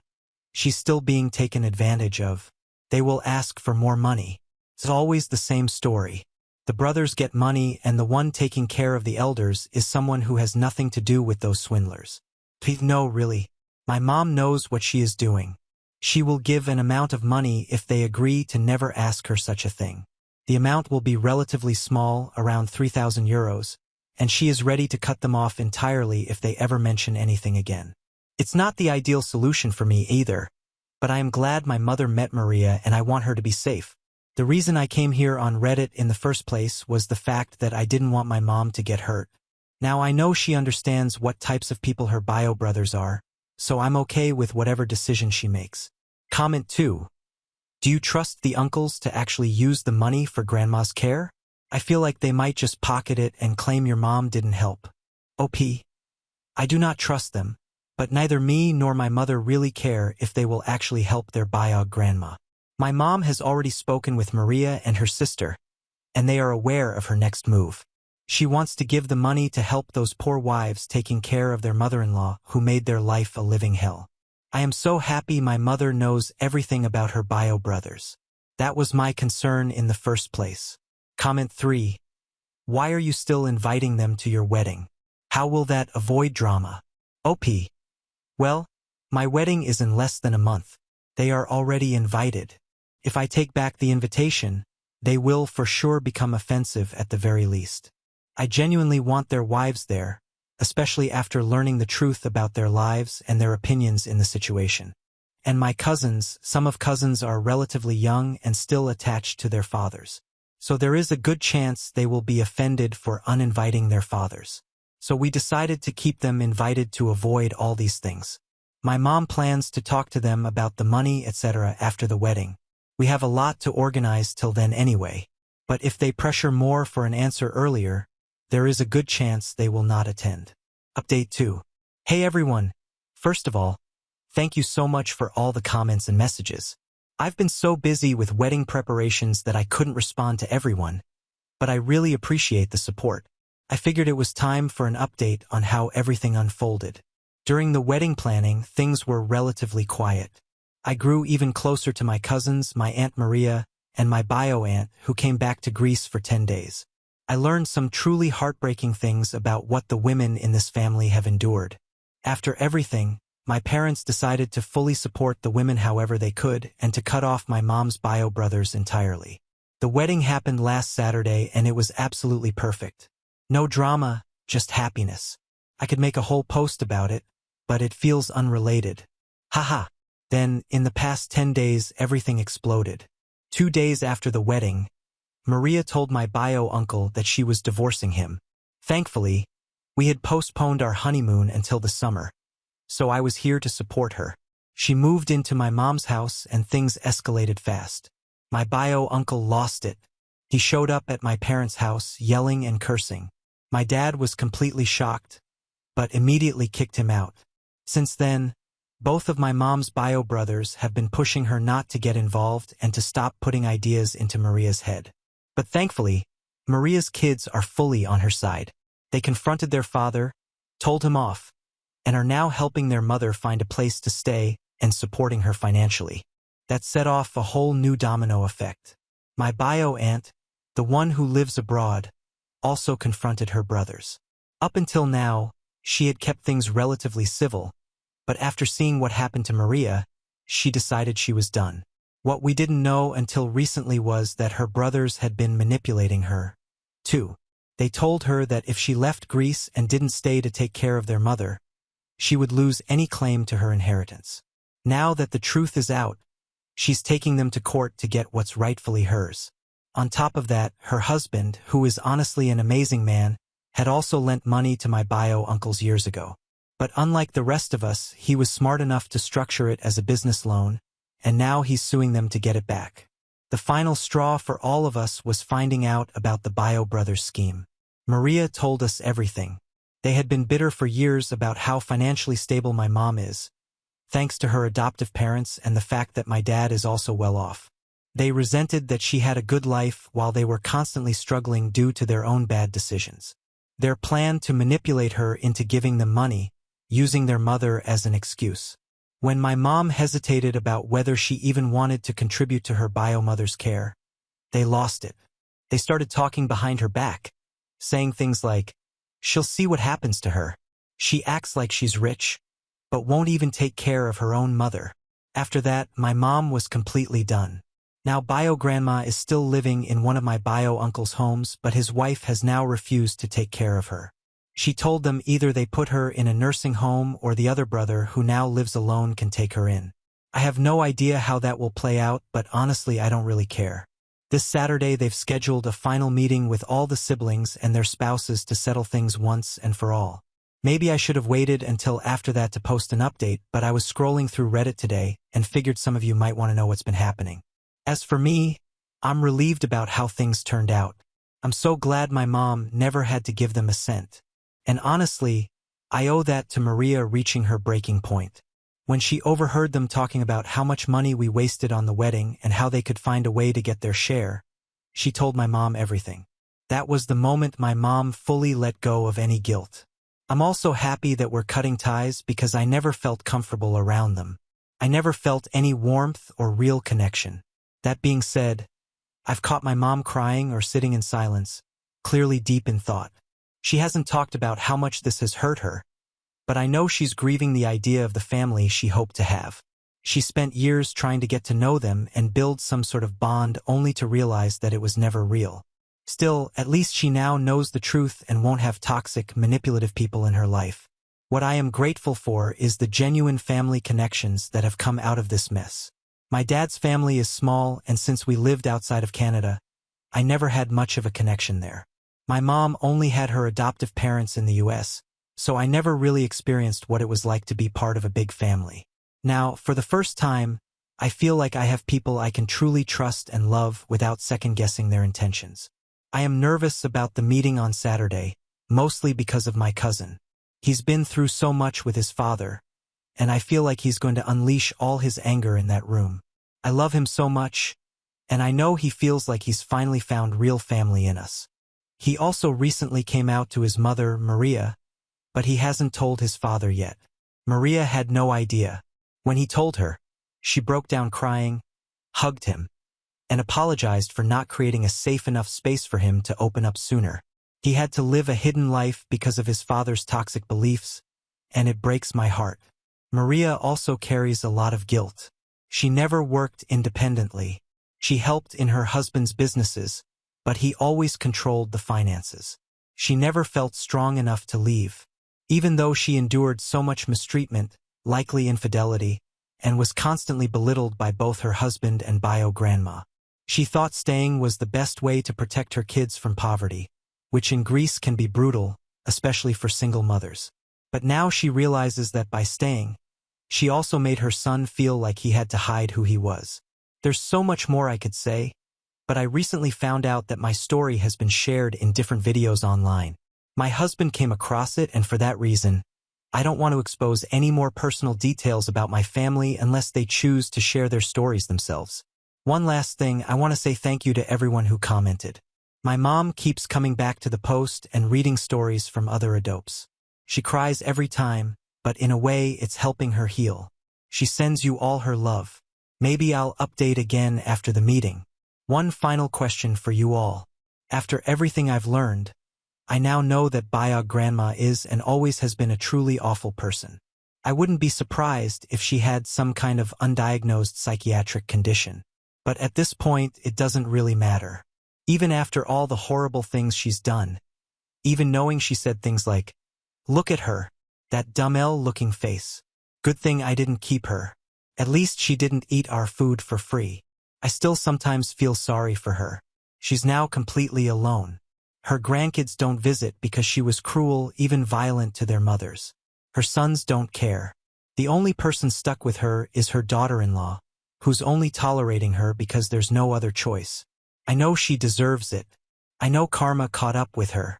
And yet sometimes I think about her and cry. What would you do? Would you feel bad in my situation? I want to just ignore it, but I feel so sad at times. Now on to the next story. Story 7. Sister called my adopted daughter a mistake at her bachelorette party. Then I found out she's been secretly bullying her and telling her we'll abandon her when we have real kids. Hi guys. I, F32, Deanna, am the eldest of 5 siblings, and I've taken on the role of the family caretaker for as long as I can remember. I helped our parents until their passing, and frankly, it's exhausting. Dad died of brain cancer 3 years ago, and it was heartbreaking to watch him deteriorate over time. Mom passed peacefully overnight after a long, hard battle with breast cancer earlier this year. So, as the oldest, I just sort of became the de facto parent. I don't mind, as I love my siblings, and it's kind of my thing to big sister friends and family a lot. I'm sort of ship's counselor, and I financially help out my family. I don't mind, as I work in tech, have a side gig doing art, and inherited land and money from mom and dad. All that to say, it's no real loss. A few years ago, I adopted my cousin's, Charlie, M45 child, who I will just use her nickname, Decker. My baby loves kickbox. After my cousin went to prison for murdering the Decker's mother in an alcohol and drug-fueled rage, which is too long a story to add here. It was a chaotic year of paperwork and court hearings, but the adoption was finalized when the Decker was 5. Now she's a happy, healthy 13-year-old who calls me mom. She's in therapy and has been since I legally could send her, as she witnessed her mother's death, and I couldn't be prouder of how resilient she is. She's my girl, my rock star, my whole heart, and I call her that literally, my heart. Fast forward to my sister's, Clara F30, upcoming wedding. I was thrilled for her at first, and she asked me to be MO. I cried in joy and offered for my wife, Honey, because we like the incredible LOL, F40, and I to pay for it. Don't worry, I asked Honey first. But during a bachelorette dinner I set up, she made a hurtful comment about my daughter, calling her a mistake and saying I shouldn't have taken her in.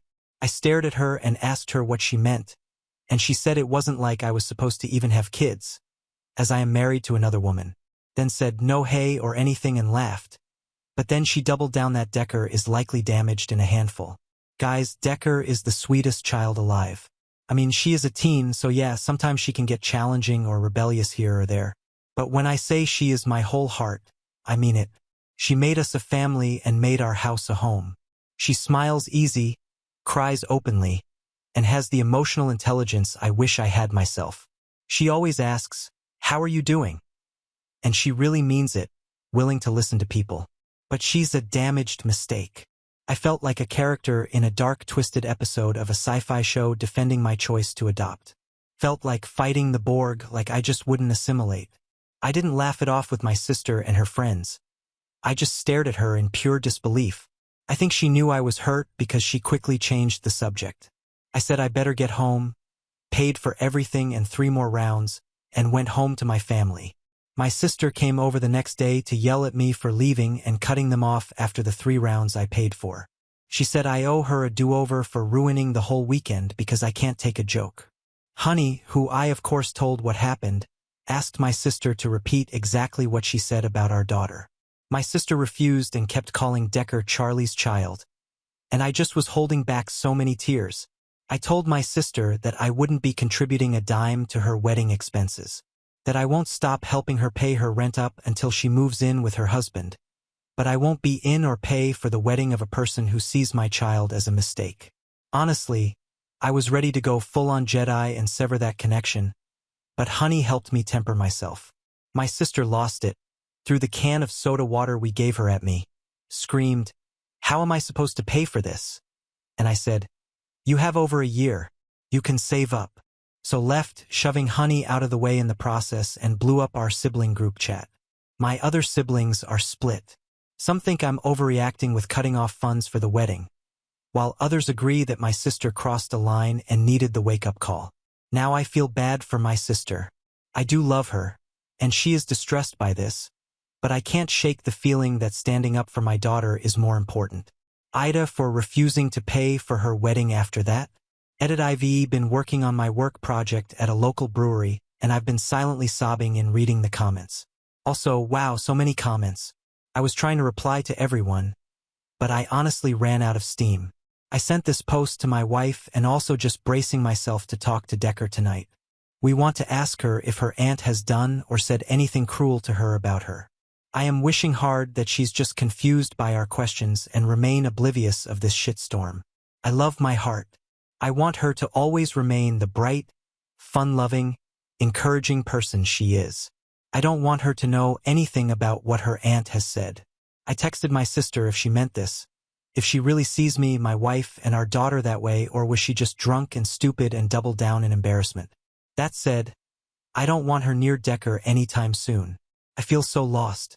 I wasn't planning on ever being a parent, and there is no manual for this. What the hell do I even do? Wish me luck for tonight. I will need it, because if Decker tells us her aunt has been cruel to her face, I will have to hold my wife back from swinging on my sister. Update 1, September 29, 2024. I am trying to keep this short.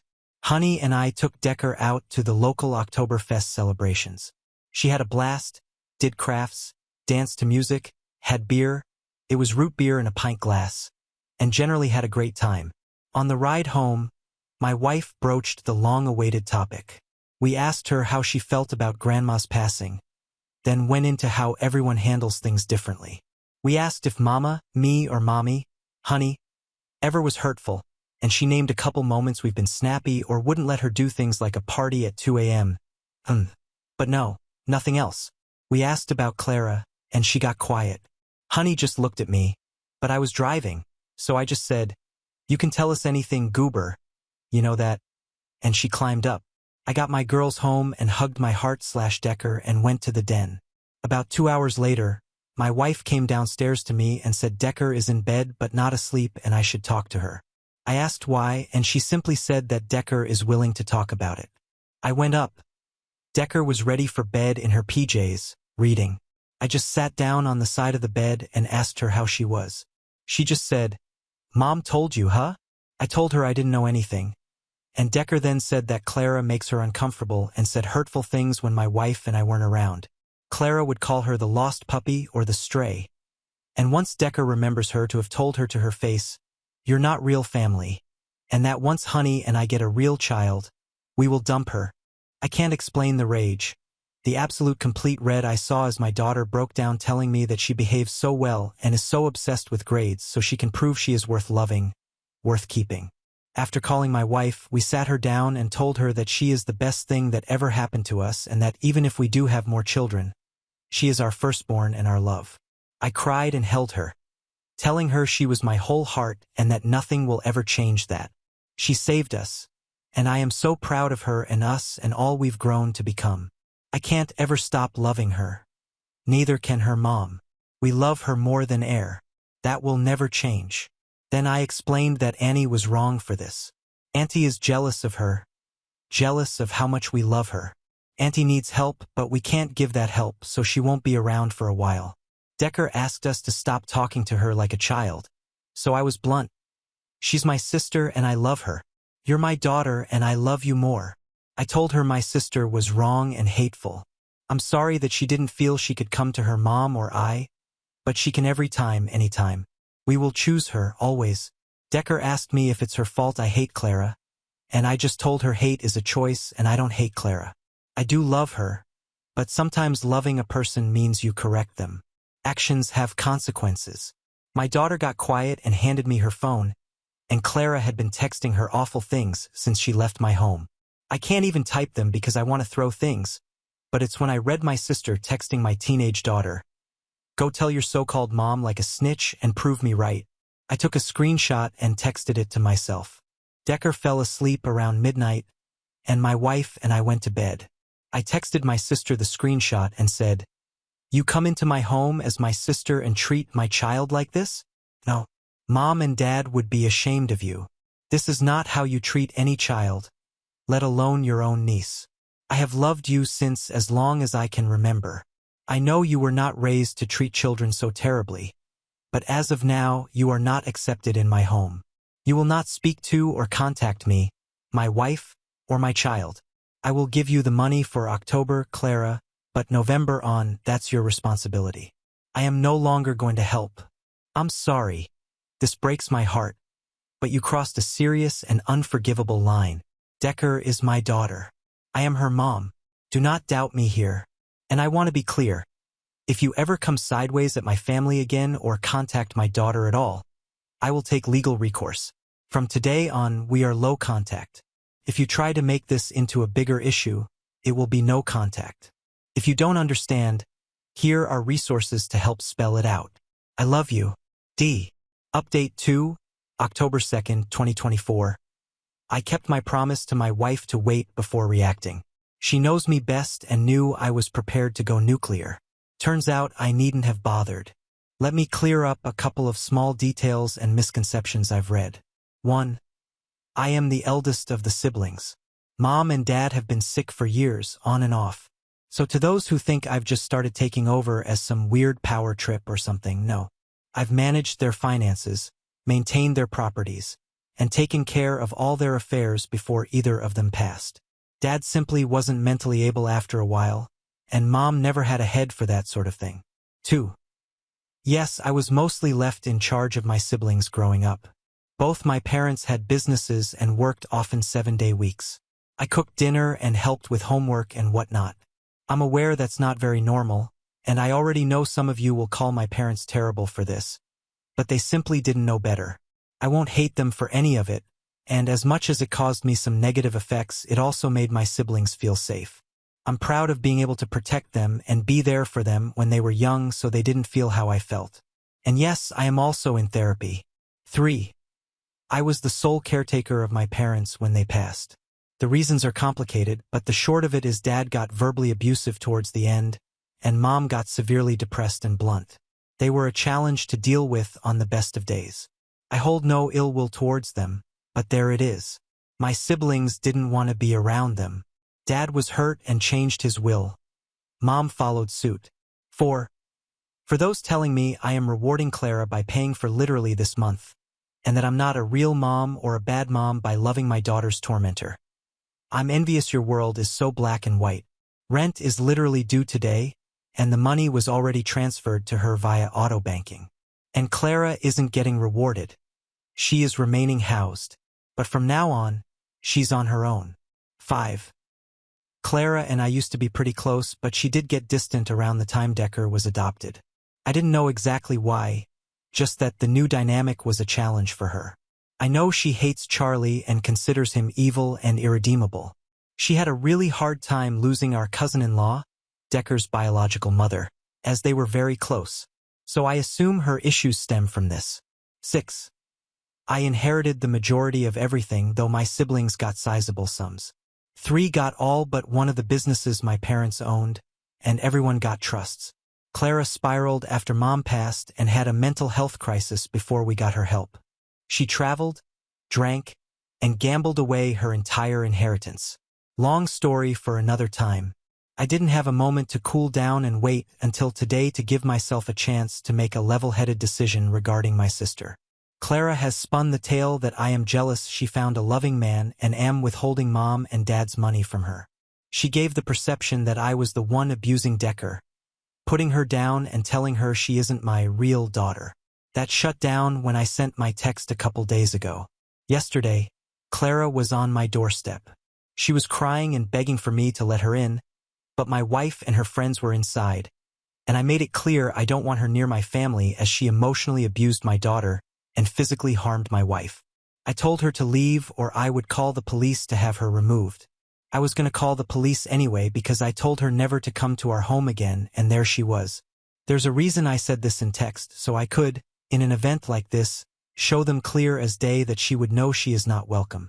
Clara started to beg, saying she will apologize to Decker and she was drunk and upset and made mistakes. I could tell she was drunk or high or something. I told her it's not a simple mistake to bully a traumatized teen girl and make her feel unloved and unwanted by her own family, and to text her that she is worthless and expendable. What the hell? I got angry and just started to raise my voice. I don't know when I started to yell, but I did. I just lost it. She's a cold-hearted, awful, self-serving brat, spoiled beyond belief to being so delusional that this all would just go away, that she's entitled to the money my wife and I make that our parents gave us. After all she did. She needs help, and I am done being the giving tree here. You don't ever hurt my child. She's lucky I have a head to keep my hands to myself, and luckier still Honey isn't out here, because she certainly would not. So go home. Clara slapped me across the face and called me an a-hole and a traitor. That I choose that demon spawn of a child over her. That I love Decker more than my own real family, and turn my back on her this way. Honey must have been right by the door because before I could make a very bad choice, She had yanked me inside, told my sister that she had 60 seconds to EF off, and slammed the door closed. Clara left quickly, but we still called the police and handed over the footage from our property cameras of what happened, as well as the texts from our phones. Clara went ballistic over text, telling me awful things, ending with her hoping I'd take my own life and she would celebrate. Absolutely unhinged, awful shit like that. I blocked her, sent every piece of footage in a Google Drive and dropped the link in the sibling group chat, and sent it to Kevin, her fiancé. I then sat down and cried myself into a fit before Decker came home from practice. I put on my mom face for her and made sure she did her homework. Then I went to the den and called my aunt, Decker's biological grandmother, and told her what happened. My aunt told me that Clara is renewing her conspiracy that I am harming Decker and that I need to be careful, because she suspects Clara is having some sort of mental break and might do something crazy. Honey and I have spent this whole day working on a request for a protective order from her, making sure Decker's school knows no one is to pick her up but us, and get a lawyer because I think legal action is needed here. I told my eldest of the brothers that Clara needs help and asked if he could check on her because she might be as much a danger to herself as she is now presenting to be to me and my family. He got quiet and said, "Can't you handle this?" and said this drama was too much and he's busy. I was so stunned I just blurted out, "Are you kidding me right now?" before I just hung up. My other sister is now over helping me deal with this. My other brother has gone to see after Clara but says he will only make sure she hasn't hurt herself. But beyond that, she can get wrecked for what she's done. Kevin called me and said he went through the Google Drive and begged me not to call the police on Clara. He said that she has been having a really bad time and has struggled with drinking and has been stealing his medications, and he's trying to get her help. But if she gets arrested, he doesn't have the funds for bail or any legal help. I told him it's too late. The police have been called, and he needs to get her into some sort of rehab or something.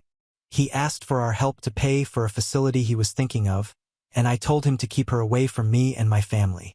He started to cry and told me I'm an awful sister, that I don't care about Clara and her struggles, and that she's just lost and he's underwater trying to keep her from going off a deep end. I didn't reply after that and have just been sitting around the house waiting for the police to call back, trying to get my crying out of the way before Decker comes home from school. I feel wretched and terrible because no matter what I do now, it will just never feel right. I was to look after them all, and now my sister is this lunatic hellbent on burning my life down, and my brother is alarmingly just indifferent to it all. I am used to being the one that holds the family together and handles things, but I don't feel like I can handle anything anymore. WTF is my life? Comments where Op has replied. Comment 1. You are in a tough situation. Someone will have hurt feelings no matter what choice you make. At the end of the day, you must do what is best for your family, wife, and child. It's hard letting go of family when you know they will flounder, but you don't want to sink with them. I bet your parents wouldn't want you to either. Oop. Oh, my mother would be furious with me right now. I can almost hear her berating me in the back of my skull, telling me Kevin is right and I am supposed to take care of them, not turn my back on any of them, and to forgive because we are family and that's what family does. It's killing me, but it helps watching Decker. She's out back in the pool now that her homework is done, and she's chatting away with Honey while I work on dinner. I've been staring at bell peppers for like 15 minutes battling my mom in my head with, but look at her. She's safe and happy. Wouldn't you want that? Comment 2. Sounds like you're doing the right thing, but yikes. I'm not sure that helping pay for rehab is a bad idea, as long as it's an inpatient facility and there's a court order in place that will help govern when she can leave. The most important thing is keeping her away from your family. This would accomplish that while also allowing you to say that she needs help and you're helping her get it. And who knows, maybe she'll actually get the help she needs. Oop. I really hope she does get help. But right now, I am focused on my daughter WND wife. She was off the rails enough to strike me. It's not a full-on attack, but if she's capable of all of this, I don't know what she might do to my family. And right now she's hyper-fixated on us and Decker in particular.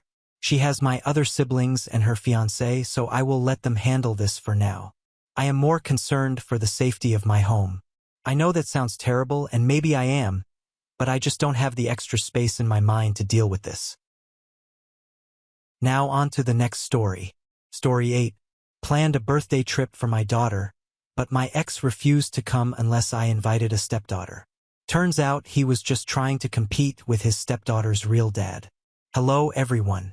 I have never thought I would have to post a Reddit post about this, but my family is divided and I need to know whether or not I am being unreasonable. Throwaway for privacy reasons. For the last few months, I, 32F, have been planning my daughter's, Rose, fake name, 13th birthday. For her birthday, I've been planning a week-long trip to Greece. Rose has been obsessed with Greece for the longest time and has been begging to go there forever, and now I have finally saved up enough to give her a special birthday. The problem, however, is with my ex, Alex. Ever since I started planning the trip, he has been pushing for me to invite his stepdaughter, Mary. For some context, Alex and I broke up a few years after Rose was born due to cheating. During the pregnancy, we lost touch for a year or two before he came back asking to be in Rose's life. I agreed to co-parent with him and things were going well, all things considered. That is until he got married to his new wife, Sarah, who already had Mary from a previous relationship. Sarah and I get along really well, and so do Mary and Rose. The issue is not with his new family but with Alex. Ever since he got married to Sarah, all his attention has gone to Mary. At first, I understood he needed her to get comfortable with him being her new dad, but it has reached the point where he barely even puts any effort with Rose. He has missed several of her important competitions and events, as well as her birthday, just because he had to take Mary to the dentist, or Mary needed someone to pick her up from school, or he wanted to take Mary to the movies. All excuses he has actually used when I confronted him about his absence in his daughter's life. I should clarify that I have no issues with Mary. I love the kid. But my issue is with Alex acting like she is his only daughter. I have talked to him about this several times, and he always uses the excuse that Mary needs a dad, too, before telling me to stop acting selfish and to appreciate he was in Rose's life at all. While planning for the birthday, I didn't invite Mary and Sarah deliberately so he could spend time with Rose on the trip. I did ask them beforehand if they were okay with it. Mary doesn't like traveling anyway, so they both agreed to not come. Alex, on the other hand, has been refusing to accept this and kept pushing for me to invite her anyway, saying it will be good for the girls to hang out. I've been refusing to budge, and it all came to a head last week when I asked Alex to confirm the dates, and he said he wasn't coming unless I invited Mary. I obviously said no, but he didn't back down. I finally had enough and told him that if he wouldn't come unless Mary came, then he shouldn't bother coming at all. He tried to argue, but I haven't spoken to him since then. He has been blowing up my phone, but I honestly don't have the energy to deal with him. Some of my friends have been calling me asking why I uninvited him and saying I was acting like an a-hole. My mom agrees he was being unreasonable but also said I was being cruel by kicking him from the trip entirely. My sister, however, agrees that he shouldn't come at all. I was very sure of my decision before, but now I'm starting to think I overreacted. I don't want Rose to think he doesn't care enough to come at all, but if I agree, he will spend the entire trip with Mary. I know he will because he has done it before, and I don't think that is much better for Rose. Everyone is divided, and I need to be sure whether or not I am overreacting. Am I being the jerk here? Edit. I was not expecting so many comments. I didn't expect this to get as much traction as it did, and I'm having some trouble answering them all, and I won't be online for long. So I hope this answers your questions. The first I'm seeing is that my ex is Mary's dad. That wouldn't be possible. I have met her father. She looks a lot like him, too. Does my ex have bad intentions with Mary? I don't think so. I could be wrong, but I think he thinks of her more like the daughter he has always wanted. They also share many interests. Are Mary and Sarah okay with all this? No, they have been trying to convince him to let it go, but my ex is very stubborn. I also asked them not to be involved so the drama would die on its own. Is this what Rose wants? She really wanted her father to come. She loves the man a lot, but I will ask her, since it is her trip and her choice. Would she want Mary to come? Yes. Rose looks up to Mary and the two get along even without my or Sarah's involvement. They are naturally friends. If you have any other questions, I will try and find the time to answer them. For now, thank you all for the support as well as the valuable advice and insights. I feel much less stressed about this. I will have a chat with Rose and update you all when I can. Comments where OP has replied. Comment 1. Are you paying for him, and is he expecting you to pay for Mary? Not that it matters, but I just wonder if he will try to show up with her, to be honest. He sounds like a real douche that would do something like that. If you now don't have to pay for him, why not invite your mom? Having 2 generations of strong women who won't put up with an a-hole might be a great vacation for your daughter. OP. I am paying for everyone since it was my idea to go. My mom and sister were coming originally. I might just make it a girls' trip to avoid the drama.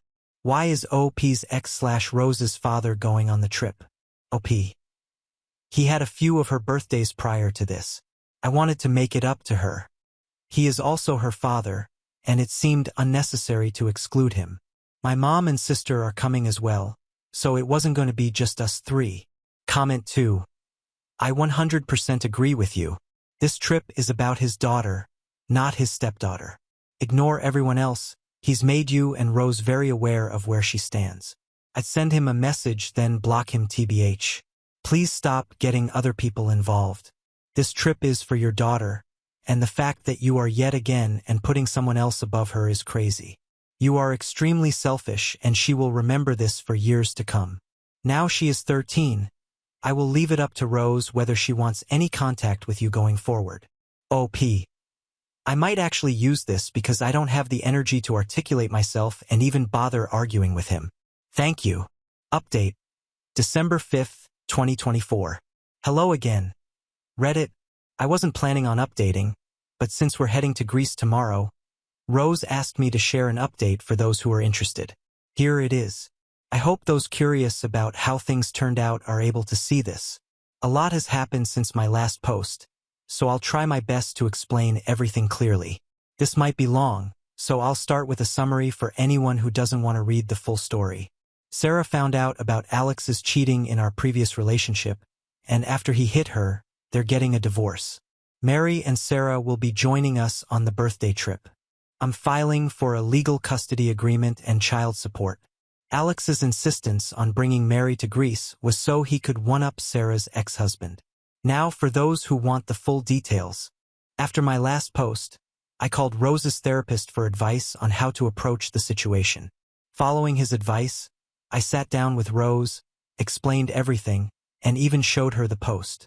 I reassured her repeatedly that none of this was her fault and apologized for making decisions without coming to her first.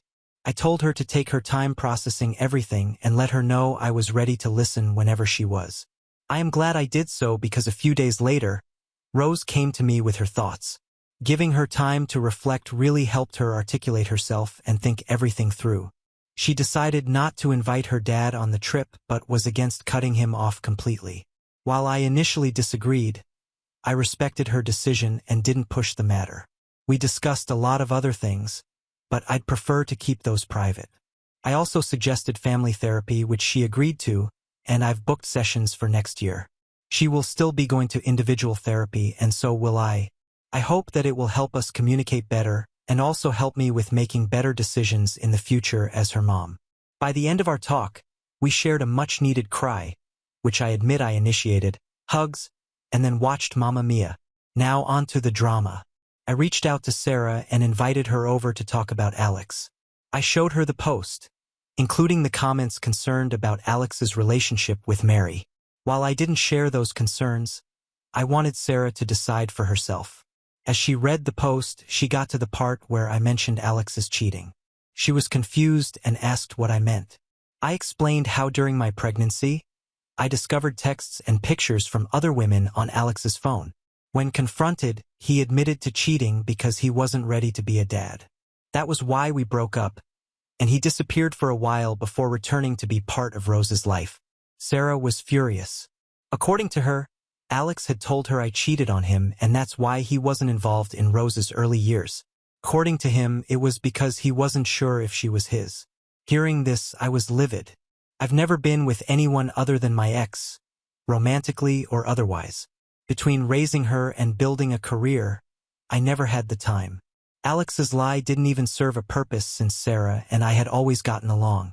After our conversation, Sarah assured me she was going to talk to Mary and confront Alex. A few days later, she called me while crying, asking if Mary could stay with me for a while. I checked with Rose and she was fine with it, so I agreed. From what Sarah told me, she confronted Alex about the real reason we broke up. During their argument, Alex was furious, possibly drunk, it is unclear, and hit her. Sarah had a visible bruise on her face when I arrived. I was and am still shocked by this.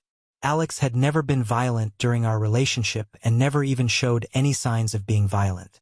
I am still having trouble believing it's true, which I feel really bad about considering how he left Sarah. A huge chunk of her face is swollen and bruised really badly. He didn't just hit her.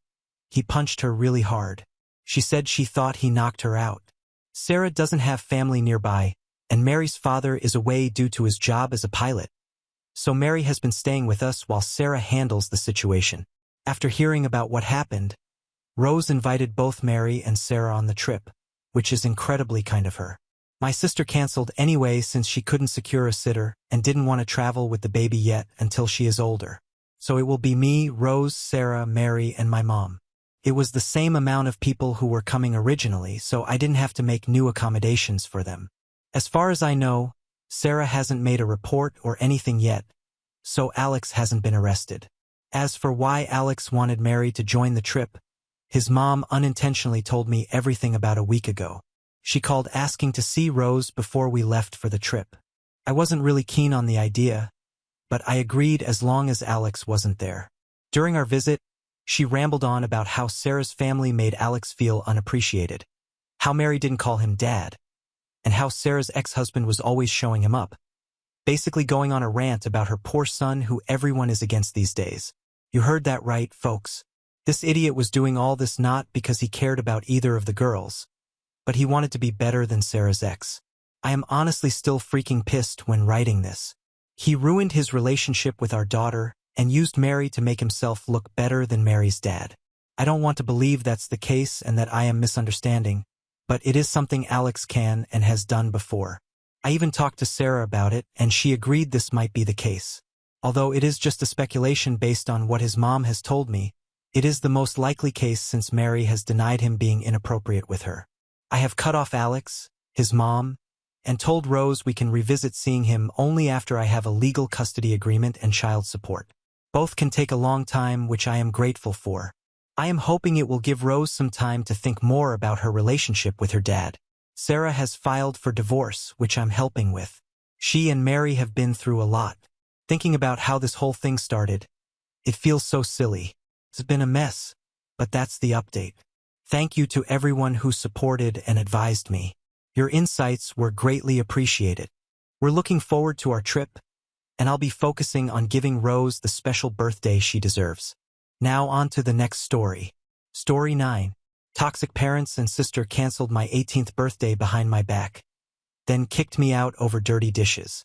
They got a taste of karma as they forgot to uninvite this special guest. Hi, people who have read it. I am Whitney, 18F, and my bully parents are finally getting justice for what they did, and I'm happy about it. To give you a little backstory, let me tell you about my mom, Eleanor, 48F, and dad, Max, 51M. My parents are kind of bullies, and they have always favored my golden child sister, Elsa, 21F. I've spent most of my life feeling like a second-class citizen in my own home. I'm not gonna lie, it's been really tough, and I've reached a point where I need to vent. So, growing up, I was the one who could never do anything right. When I was 16, I decided to take up painting. It was a hobby I was really passionate about. I spent hours working on a piece for a local art competition. When I finally completed it, I was super proud and couldn't wait to show my parents. But instead of being supportive, my mom took one look at it and said, "Well, it's not exactly a masterpiece, is it?" and proceeded to show it to Elsa, who gave a half-hearted compliment and then went back to her homework. I felt crushed. My dad didn't even bother to look at it. He was too busy watching Elsa's new dance video. One of the worst instances was when I was 15 and had my first serious boyfriend. I was really excited about it and wanted to introduce him to my family. I was so nervous, but I thought it would be a big step in feeling more connected with him.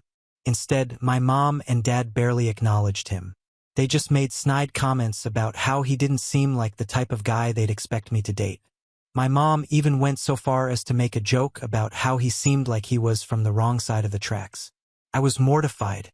They never made an effort to get to know him or make me feel supported in my own relationship. And then there was the time I had a really bad bout of the flu. I was bedridden for days, feeling absolutely miserable. My parents didn't even bother to check in on me. They were too busy with Elsa's rehearsal for the play. I remember laying in bed, hearing them discussing her costume and schedule, and feeling completely abandoned. When Elsa came home, she just gave me a patronizing smile and said, "I hope you're feeling better now," before heading off to hang out with her friends. The worst part is that Elsa never really appreciated me or valued me either. I try to have conversations with her and share things about my life, and it felt like she was always too busy or too disinterested. I once confided in her about how hurt I felt from all this favoritism, and she just shrugged it off, saying, "You're just being dramatic. Mom and Dad love us both." But it's like, if they really did love us both, why was I always treated as an afterthought? I even tried to bond with her over shared interests like books and movies, but she was always more interested in talking about herself or her friends. For example, she'd come home from a weekend trip with her friends, and instead of asking me about my week or how I was doing, she'd just go on and on about her latest adventures and how amazing her friends were. It always felt like I was just a backdrop to her life, a mere spectator in her grand narrative. I could go on and on about the countless little instances where I felt neglected or undervalued. It's been a lifetime of living in Elsa's shadow, of feeling like the backup plan or the afterthought. And the hardest part is that my parents never see it. They think they're being fair, that they love us both equally. But it's so clear to me that their love for Elsa is just on a whole different level. Sometimes, I wonder if it's something wrong with me, if I'm just not worthy of their attention and affection. But then I think about all the things I've done, all the ways I've tried to prove myself, and it's like no matter how hard I try, it's never enough. I've even tried to talk to my parents about it, but they just dismiss me or tell me I'm being overly sensitive. They say things like, "You're imagining things," or "Elsa's achievements are just more visible," but it doesn't make the sting any less painful. So, 2 days ago was my 18th birthday. For context, Elsa's and my birthday are just 1 day apart, so you can imagine how our family celebrations typically go. Growing up, I've always had this sinking feeling that my birthday was just overshadowed by Elsa's. But this year, I decided to keep things simple. I knew better than to expect a big celebration. At this point, I've pretty much stopped dreaming about anything extravagant. So, I told my parents that all I wanted was a quiet dinner at a nice restaurant with just a few of my friends and family. Honestly, I figured it was a modest request, given everything. I was really excited about this birthday. Turning 18 felt like a huge milestone. I mean, it's the age where you finally get to say, "I'm legally an adult," and all that. I was looking forward to it as a way to celebrate a bit of independence and mark the end of my teenage years. I had picked out this gorgeous dress that I had been eyeing for months. It was this sleek navy blue number with a bit of sparkle that made me feel like I was finally stepping into my own. I even went out of my way to find a restaurant that I thought everyone would enjoy. After doing some research, I settled on a place that had great reviews and a cozy atmosphere. I thought it would be perfect for a low-key birthday dinner. I went to the trouble of searching for the best restaurant, making sure it was somewhere everyone could agree on. I didn't want any last-minute stress or arguments over where to eat. I wanted the night to be as smooth and enjoyable as possible.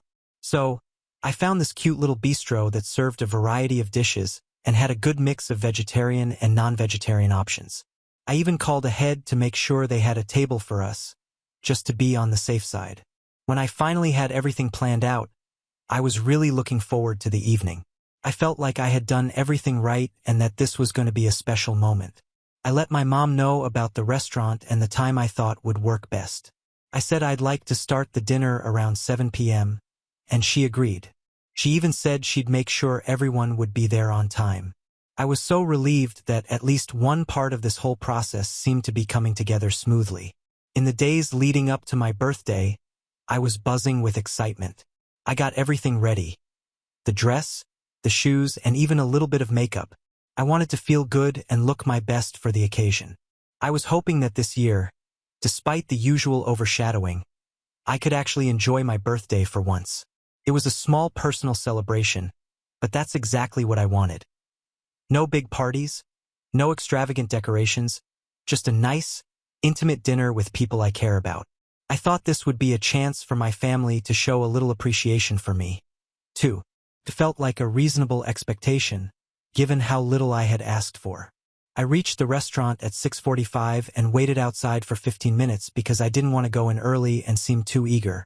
I figured it'd be polite to give everyone a little leeway to arrive, especially since it was my special day. I wanted to make sure everything was perfect, so I decided to stick to the plan and wait until 7 p.m. before going in. When I finally walked inside at 7 o'clock, hoping to see everyone gathered and ready to celebrate, it was like walking into an empty theater. I was the only one there. The reservation was still on the books, so that was a relief, but the hostess gave me a look of surprise when she saw me standing alone. She kindly led me to my table, which, of course, was beautifully set and ready, but it felt more like a stage for a solo performance than a cozy dinner with friends and family. The waiter came over almost immediately and asked if I'd like to order something while I waited. I was feeling a bit awkward and didn't want to start eating or drinking alone, so I told him no, that I'd prefer to wait for the rest of my party. He seemed understanding, though I could tell he was a little puzzled by the fact that no one else had arrived.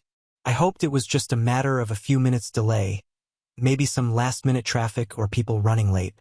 As I sat there, I tried to stay optimistic. I checked my phone a couple of times to see if I had missed any messages. Maybe someone was stuck in traffic, or there was a mix-up with the timing. I kept looking toward the entrance, hoping to see familiar faces walk through the door. The restaurant was starting to fill up with other patrons, and I felt increasingly self-conscious sitting there alone, wearing my special dress, with no one to share it with.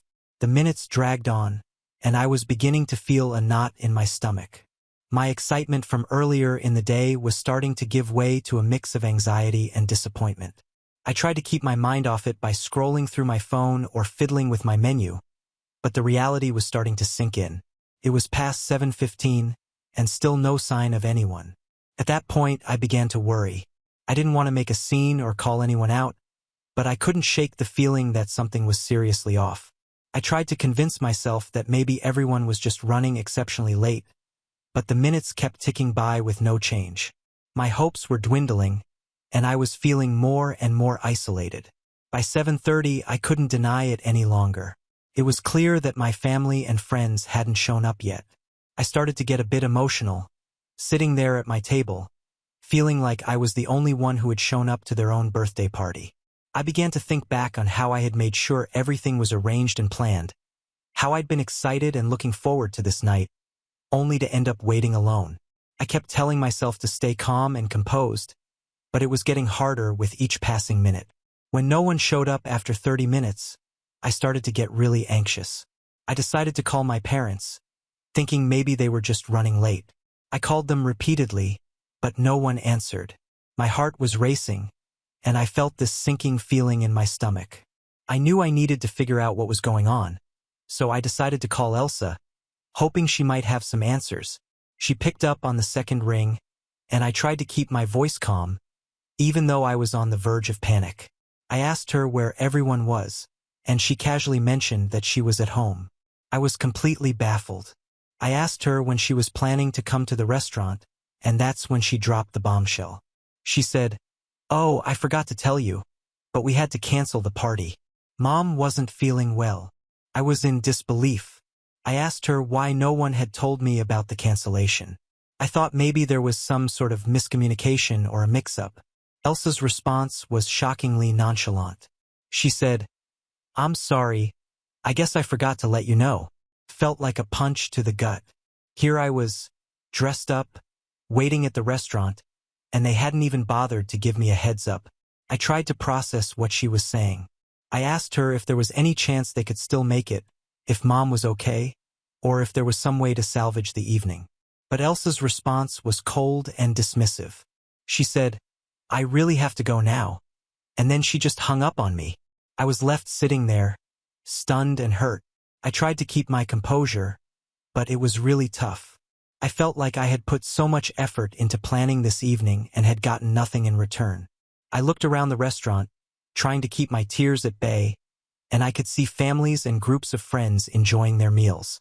It made me feel even more isolated. I was sitting there with no one to talk to, no one to celebrate with. The emptiness of the situation was overwhelming. I was sitting there feeling pretty miserable, so I decided to order something to eat. I told the waiter that no one was coming and asked if I could move to a smaller table. At this point, I was just trying to make the best of a bad situation. I ordered a simple meal, not really caring much about what I ate, and pulled out my phone to pass the time. As I was scrolling through my feed, trying to distract myself from the growing sadness, I noticed someone walking through the restaurant entrance. I looked up, and to my shock, it was my grandfather. I hadn't expected him to come, especially since I thought my mom had uninvited everyone. I was genuinely surprised and honestly relieved to see a familiar face. He walked over with a warm smile and said, "Happy birthday." I felt a rush of emotion as he came closer. I stood up and gave him a big hug. It was one of those hugs that you need when everything else feels like it's falling apart. I thanked him for coming, and it felt like a small glimmer of hope in an otherwise bleak evening. He looked around and asked me where everyone else was. Up until that moment, I had been holding back tears, trying to keep it together, but when he asked that simple question, it was like a dam breaking open. I couldn't hold it in any longer. I started crying right there in the middle of the restaurant. My face flushed, and I could feel the tears streaming down. I took a deep breath and tried to explain what had happened between sobs. I told him about how I had arrived early, how no one had shown up, and how Elsa had called to tell me that the party was canceled because Mom wasn't feeling well. I told him how I had been sitting alone, feeling completely abandoned and forgotten on what was supposed to be my special day. My grandfather listened patiently, and I could see the concern in his eyes. He put a comforting hand on my shoulder and told me he was so sorry. He said he didn't know about the cancellation and that he had come as soon as he could. It was clear he felt bad about the situation, and his presence was a much-needed comfort. We chatted as we waited for my food to arrive. He shared some stories from his day and made a few jokes to lift my spirits. It wasn't the lively birthday dinner I had imagined, but his company made it feel a bit more like a celebration. As we talked, I felt a sense of relief. Even though my family had let me down, at least I wasn't completely alone. When the food finally arrived, it was hard to fully enjoy it. The earlier events had left a bitter taste, and I found myself picking at my plate more out of habit than hunger. My grandfather, ever the trooper, made sure to keep the conversation light and engaging. He kept me company and made the best of the situation. My grandfather drove me home, and I was still feeling pretty raw from the evening. When we arrived, I just wanted to crawl into my room and shut out the world. I didn't say anything to my parents. I just went straight to my room and closed the door behind me. I was hoping for some peace and quiet after the emotional roller coaster of the night. A few minutes later, though, I was jolted from my thoughts by the sounds of screaming coming from the living room. I was a bit startled and worried, so I decided to go downstairs to see what was going on. As I made my way down the stairs, the shouting got louder and more intense. When I reached the bottom, I saw my grandfather and my mom in a heated argument. My mom was yelling, asking my grandfather how he could do this to them. Her voice was full of anger and disbelief. I was completely confused. I had no idea what they were fighting about. I stood there, trying to make sense of the situation, and it was clear that this was more than just a simple family squabble. From what I could gather, the argument was about something that had to do with my grandfather's will. Apparently, my grandfather had promised my mom that he would leave her his house in his will, but now he had decided to change his mind. My grandfather was furious, saying that my mom was still the same entitled brat she had been when she lived with him. He was clearly upset and ashamed of how she had treated me, his own granddaughter. In the middle of the shouting match, my grandfather turned to me, took a deep breath, said, "Happy birthday, sweetie," and then headed for the door. It was a strange moment, filled with mixed emotions.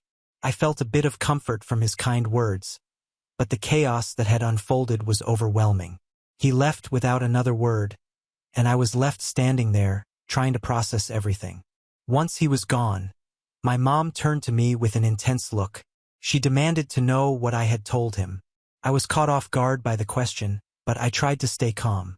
I simply said, "Nothing, just the truth." It was the truth, after all, about how I had been left alone on my birthday, and how Elsa had casually mentioned that the party was cancelled without informing me properly. My mom's face contorted with anger, but before she could say anything else, I just turned and walked back to my room. I closed the door behind me and leaned against it, feeling a mix of exhaustion and frustration. I had hoped for a quiet end to a difficult day, but it seemed like the night was far from over. Eventually, I lay down on my bed, trying to calm my racing thoughts. I felt emotionally drained and wished I could just fast forward through the rest of the night. The arguing had left me feeling even more isolated, and I couldn't shake the sense that I was caught in the middle of something much larger than myself. The evening had not gone at all as I had planned, and I was left wondering if things would ever change, or if this was just how things would always be. As I closed my eyes, I hoped for some semblance of peace and a better start to the next day. When I woke up the next day, I felt like I was in a completely different world. The entire atmosphere in the house was icy and uncomfortable. My family was treating me with this cold distance that made me feel like I was invisible. It was a stark contrast to the usual chaos and warmth of family interactions. I walked downstairs and immediately noticed that things were already set up for Elsa's birthday. It was like a complete switch had been flipped overnight. My mom was bustling around the kitchen, clearly feeling better, and she was cooking up a storm. The house was filled with the smells of what I could only guess were preparations for a big birthday celebration. I felt a pang of sadness and frustration as I realized how different things were from the night before. I tried to keep my emotions in check, but it was really hard to see the celebration for Elsa being planned so meticulously while my own birthday had been so disregarded. I was still feeling the sting of being abandoned and hurt by the lack of consideration for my family. I couldn't just sit there and watch them prepare for Elsa's party when it felt like they had completely ignored my feelings and my birthday. So I decided to leave. I packed a few things and went over to my best friend's house for the night. I needed a break from the tension and the cold atmosphere at home. I needed somewhere to go where I felt welcomed and understood. My best friend's place was a sanctuary where I knew I could at least feel a little bit of normalcy and comfort. It was an impromptu decision, but it felt like the right one at that moment. The weird part was that even after I left, my mom didn't even bother to call me. There was no text, no call asking me to come back for Elsa's birthday. It was like my absence didn't matter to them at all. That was a huge blow to my already bruised feelings. It made me wonder if they really didn't want me there, or if they just didn't care enough to make an effort to reach out. So now I'm sitting here at my best friend's house, writing this post, trying to make sense of everything that's happened. I'm feeling a mix of anger and sadness that's been hard to shake off. It's frustrating to feel so disregarded by the people who are supposed to be closest to me. I'm trying to figure out how to deal with these emotions and how to move forward. I'm reaching out because I need advice. How do I cope with feeling this way? How do I stop being so angry and sad about what's happened? I want to find a way to heal from this and not let it consume me. Any advice or words of encouragement would really mean a lot right now. Thanks for listening to my story. Update 1. Hi, everyone. I've got quite the update for you. I've been kicked out of my house. Yeah, it sounds as dramatic as it feels. It's only a few weeks until I'm supposed to head off to college, but apparently, my parents couldn't wait that long. The craziest part? It all started over me not doing the dishes. So here's how it went down. I hadn't gotten around to doing the dishes one night, and my mom completely lost it. She started railing at me about how ungrateful and entitled I am, how I never help around the house, and all that jazz. Felt like she was blowing it way out of proportion. I tried to explain that I'd been really busy with preparations for college, and it was just one night.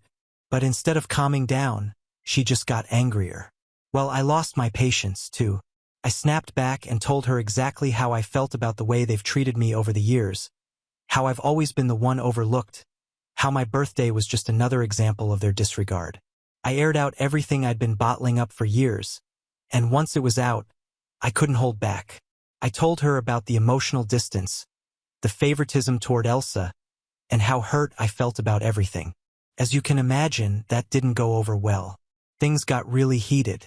My mom's face turned bright red, and she screamed at me to get out. I was stunned, but not surprised. I'd seen this coming for a while now, though I didn't expect it to be triggered by something as mundane as the dishes. I didn't wait around for any more drama. I grabbed a bag, threw in a few essentials, and just left. I didn't even bother with a big goodbye or explanation. I was too upset and needed to get out of there before things got even worse. I told my mom I'd come back for my stuff when I was heading to college, but for now, I needed to be somewhere else. I went straight to my best friend's house. I called her up on the way, hoping she wouldn't mind me crashing there for a bit. Luckily, she was totally understanding and told me I could stay as long as I needed. Her place has been a haven for me ever since. I don't know what to do now. Update 2. Hi, everyone. I know it's only been a few weeks since my last update, but I figured I should let you all know what's been happening. Honestly, things have been pretty quiet on my end, but there's a bit of news that might interest you. So, yesterday, I finally got a chance to talk to my grandfather after the whole drama of being kicked out and everything. I felt like I needed to let him in on what was going on. I called him up and filled him in on the whole messy situation. How I got kicked out over not doing the dishes, the fight with my mom, and the fallout with my family. His reaction was intense, to say the least. He was absolutely furious when he heard what had happened. He couldn't believe that things had escalated to that point over something as trivial as dishes. But more than that, he was upset that I hadn't reached out to him sooner. He said he would have been more than willing to help me out if I had called him earlier. It was a mix of relief and frustration hearing that. Relief because he was willing to help, but frustration at the timing of everything. We ended up having a pretty long conversation about what had happened and how I was feeling. It was really comforting to have someone who understood my side of the story and who was willing to step up and support me. He reassured me that he was on my side and that I shouldn't feel like I had to go through this alone. It felt good to know that there was at least one person in my family who was genuinely supportive. My grandfather has decided to come over the day after tomorrow to help me get my stuff from my parents' house. It's a huge relief to know that I won't have to deal with this by myself. He's going to help me pack up everything I need for college and get it all sorted out. I'm honestly a bit nervous about going back to the house and facing my parents again, but having my grandfather there makes me feel a lot more confident. Update 3. Hi, everyone. So, I've got another update for you, and unfortunately it's a pretty rough one. Yesterday was supposed to be the day when I finally got my stuff from my parents' house with the help of my grandfather. However, things took a really terrible turn. When we arrived at my parents' house, I was shocked to find that almost all of my belongings were gone. It turned out that they had either thrown away or donated pretty much everything. All that was left were a few old notebooks. I couldn't believe my eyes. It felt like a total violation of my personal space and belongings. I was at a loss for words. Naturally, I confronted my parents about it. I asked them what had happened to my stuff and if they knew where it all went. Their reaction was to laugh at me. They actually laughed. It was like they found my distress amusing. I was stunned and heartbroken. It was like a final slap in the face, and I couldn't hold back my tears. My grandfather was absolutely furious when he saw how they treated me. His face was red with anger, and I could tell he wanted to confront them more aggressively, but he kept his cool. Instead of getting into a big argument, he decided it was best to just leave. It wasn't worth escalating the situation further, especially since I was already in such a fragile state. We got back into the car, and that's when the tears really started to flow. I was crying pretty hard, feeling utterly defeated and emotionally drained. My grandfather, being the incredible support that he is, did his best to comfort me. He told me he was so sorry that things had turned out this way and that he wished he could have done more. He reassured me that I wasn't alone and that we would figure this out together. To lift my spirits and make sure I had what I needed for college, my grandfather took me shopping. It was a bit surreal walking through stores, picking out things I needed for the next chapter of my life, while still feeling the sting of what had happened. But his kindness and determination to help me get back on my feet really meant a lot. We managed to pick up a few essentials, and it was a relief to know that I had the basics covered. On top of that, my best friend told me I could have whatever I wanted from her stuff. She offered me clothes, supplies, and anything else I might need. It was a huge comfort to know that even though I was going through such a tough time, I had people who genuinely cared and wanted to support me. Now on to the next story. Story 10. Wife studied for years to become a doctor but suddenly wanted to be a housewife instead. I panicked and tried to change her mind. Then I realized how badly I'd failed her. Hello. I, 32F, have been with my wife, 31F, since our second year of high school. From what I remember, she has always wanted to become a doctor, a pediatric doctor to be exact. While I kept changing my mind and was continuously unsure about what I wanted, my wife was extremely dedicated to wanting to be a pediatric doctor. I've seen her study her butt off in college and cry from frustration as she studied. Seeing her work so hard gave me the motivation to finish school and become a lawyer. We've been each other's biggest supporters throughout this journey, from working odd jobs to support ourselves, having cheap dates at the park, and crying from stress and frustration. It was like finally seeing the end of the tunnel with my partner next to me the entire time. We got married right after I graduated from law school and started living in a bigger place with the money we had saved together. She finished her internship this year and is about to legally become a licensed doctor. However, her happy tune about becoming a doctor suddenly changed. I'm not really sure when her obsession with becoming a housewife started, but seeing her go from being a career-oriented woman with hopes and dreams to wanting to become a housewife gave me severe whiplash. I just couldn't understand what could make her change her mind so suddenly. I tried asking about it and she said something along the lines of, "I just want to cook and clean for you, live a simple life." I assumed that maybe she was feeling lonely since I've been working a lot. So I told her that we'd go on more dates and spend more time together. But again, she insisted that she wanted to be a housewife. Don't get me wrong, I don't think there's anything wrong with being a housewife, but to give up your long years of studying and hard work to stay home and cook is absurd. We're already splitting the chores at home and we've just been on very equal footing since forever. I just can't seem to read her. Maybe being a doctor just isn't for her, or perhaps she got bored. I just don't get it. I want her to do what makes her happy because I truly love her and she's my entire world. But is stopping everything and throwing away the chance of having one of the most respectable jobs on earth just to stay home and do chores really worth it? Maybe I'm asking the wrong questions. Maybe she's trying to tell me something and I'm being dense. I wish I could read her mind. I just don't get it. At the end of the day, I just want to know why and maybe convince her otherwise. As much as I think that it's a bad idea, it's still her life, but I don't think I'll ever be able to forgive myself if I let her throw her career away. Edit to add. After reading the comments, I've had some time to reflect on how I handled the situation and I realized now that my initial reaction wasn't the best. When my wife first brought up her desire to make a change, I immediately jumped in with all the reasons I thought it wasn't a good idea. I assumed I knew why she was feeling that way and tried to talk her out of it without really understanding her reasoning. In hindsight, I was too focused on what I thought would be best for her instead of listening to what she actually needed. I can see now that I've been making assumptions rather than having an open and honest conversation with her about what's really going on. It's easy to fall into that trap when you're worried about someone you love, but it's clear I need to do better in understanding her perspective. I've been so caught up in protecting her from what I saw as a mistake that I didn't stop to consider that she might have her own valid reasons. I'm grateful for those who pointed this out and I'm committed to working on this with her. Instead of making assumptions, I'll take the time to sit down and truly listen to what she has to say moving forward. Update. July 15, 2024. Hello everyone.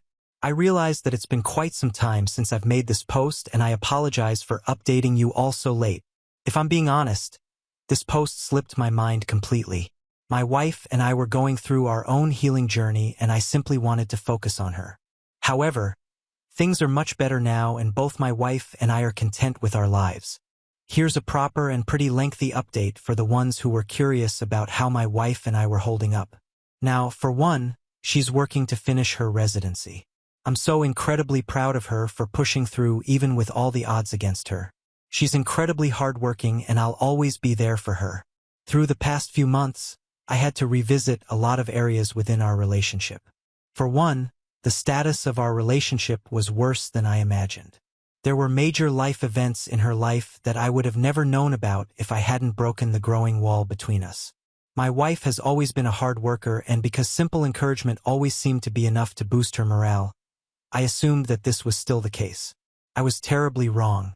My wife needed a friend, a shoulder to lean on, a confidant, and a lover, but during her very difficult year, I was none of those things.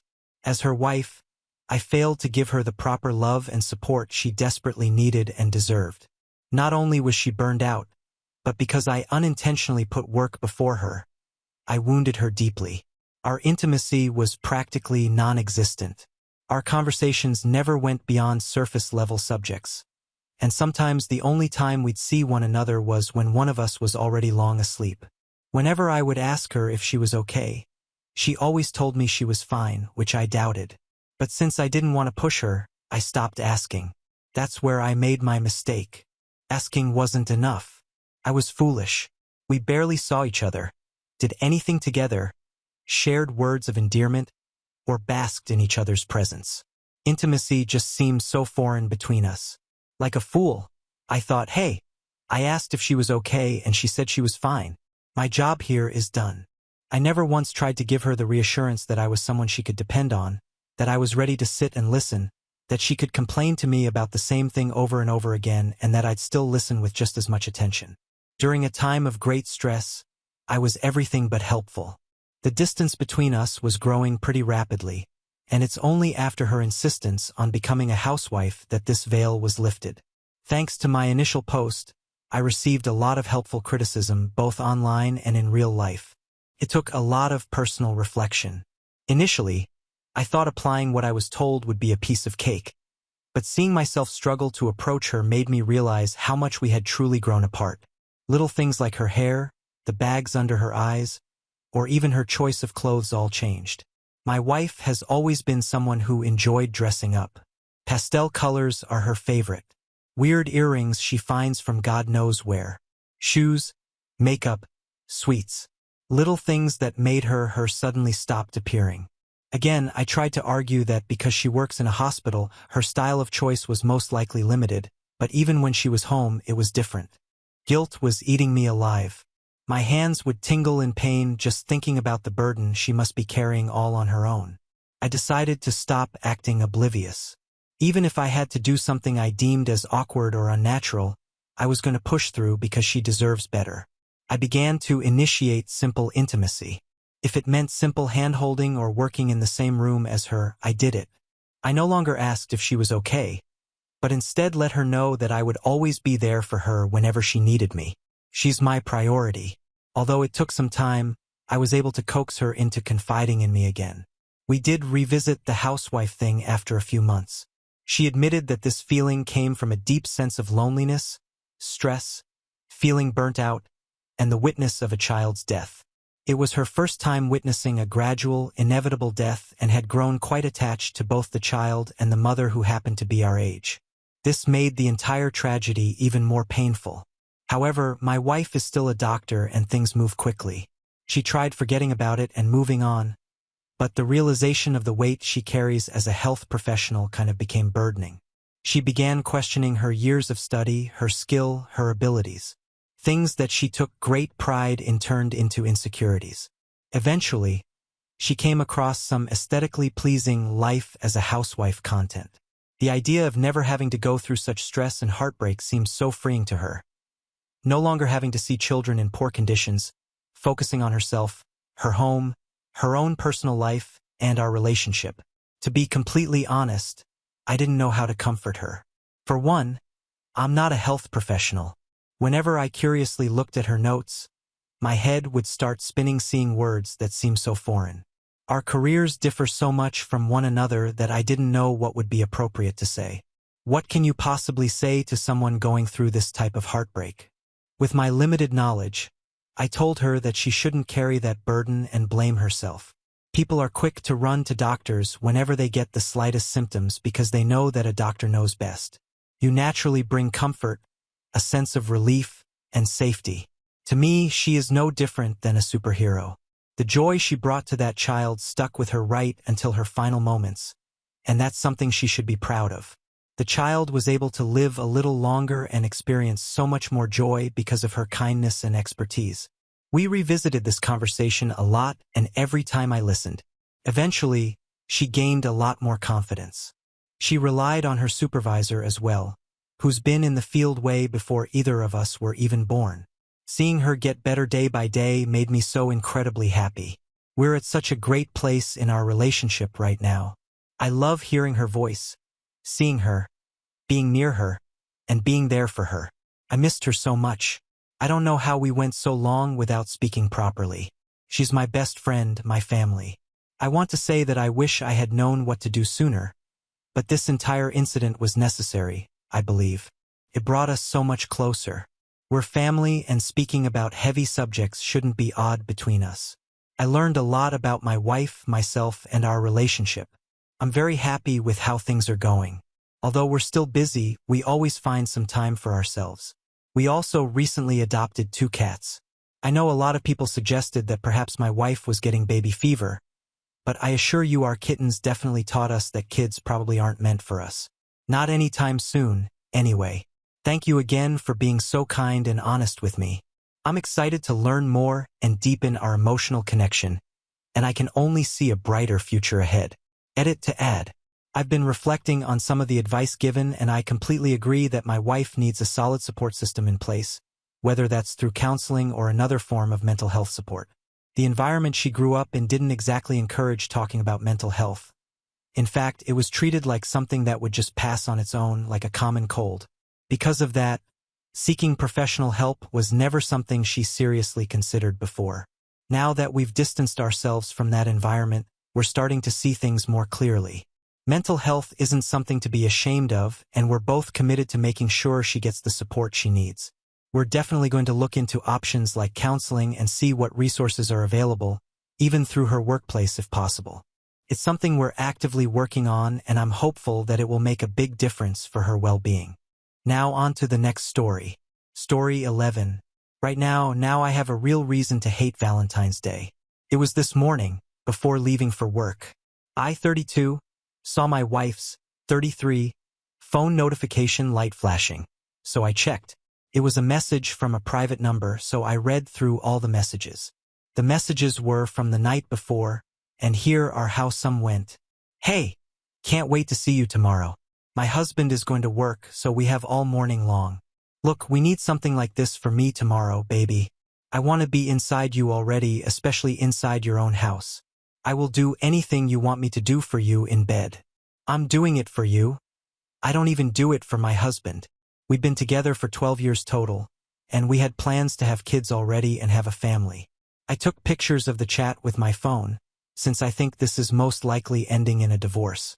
I decided to come home early, and I walked into my house silently, and it was confirmed. They were cheating on my own bed. I left without making a noise, and I had a big, beautiful rose for her. I cut a small part of my wrist and left some blood on the paper with the rose, and I wrote a note to her saying, "Here is your love." I drove off to a liquor store and bought whiskey and Swishers, and I picked up half an ounce of marijuana from a friend. I drove to a mountain that has a cliff of the whole city, and right now I'm here, and she keeps on texting and calling me like she's desperate. I'm losing my mind here. I'm still up here, just looking at the lights, and I feel like my world just ended. I hate the thought of myself now, and I just feel like I don't even belong here anymore. I'm driving home now, and I'll probably sleep outside in the hammock or something. I'm home safe now, ordered some food, and I have another blunt left, but I'll stay outside in the backyard for now. I invited my cousin and his wife over. He's basically like a brother to me, so I will most likely be okay. She heard my cousin and his wife pull up, and she came out. Okay. She started crying, basically throwing a tantrum, and begged me to forgive her. Well, my cousin's wife, Maria, took her inside and sat down with her, so they're talking, and I'm outside with my cousin taking a smoke break. I woke up to her crying to me and begging. I didn't say anything. I feel dead on the inside, like if somebody ripped my heart out and smashed it on the floor. I haven't done much yet, but I plan on going up the mountain again with my cousin and his wife to look down at the lights. We're gonna hang out there and hit some wax to relax a little. I talked to my wife finally, asking why she cheated, and I don't know whether to believe this or not, but she said it was the thrill of having a new guy showering her with attention. Then again, she cried and begged to work it out, and I went for a walk without saying a word. Apparently, she's been talking to this guy for a few months and met him at a grocery store. She told me the whole truth and that they only went on dates and that was the first time they had sex. I'm not trying to be cucked, so hell no, I'm not trying to fix this anymore. I'm done being a helpless Mr. effing nice guy. I know I kind of overreacted at first, but thank you guys for helping me stop hurting myself. I'm not going to use any hardcore drugs. Just some Mary Jane and some whiskey, nothing more. Now on to the next story. Story 12. Roommate is cheating on his girlfriend and wants us all to cover for him. I am 21, have known my friend Matt M21 since we started college. We're in the same program and have been roommates since day one. Overall, I'd say Matt is a great guy. However, he has a terrible tendency to cheat. Throughout college, I think Matt had 5 to 7 different girlfriends, and each of those relationships ended because he would cheat. Back in January, he started dating his current girlfriend, Jen F21, and has been with her far longer than any of the previous relationships. From my interactions with Jen, I know she's a wonderful person. She's very polite, beautiful, and clearly devoted to Matt. For the past few weeks, Matt has also developed a close relationship with his anatomy lab partner, Cindy F21. It's become pretty clear to me and my other housemates, Kyle M21, Robert M22, Omar M20, that there is some romantic relationship between them. We've even all met Cindy, as she came by our house a few times. Long story short, Matt has told me and the other guys that things between him and Cindy are moving fairly quickly and that Jen is completely in the dark about this. He told us that for the foreseeable future, he'll be spending a few nights hanging out at Cindy's place. Here's the issue. Jen and her roommates don't live that far from us, about a 7-minute walk, so there's a good chance she'll come by looking for him. According to Matt, therefore, he wants us all to make excuses for his absences and potentially reassure Jen that he isn't up to anything bad. Kyle and Robert are fully on board with this, as they consider it the bro code.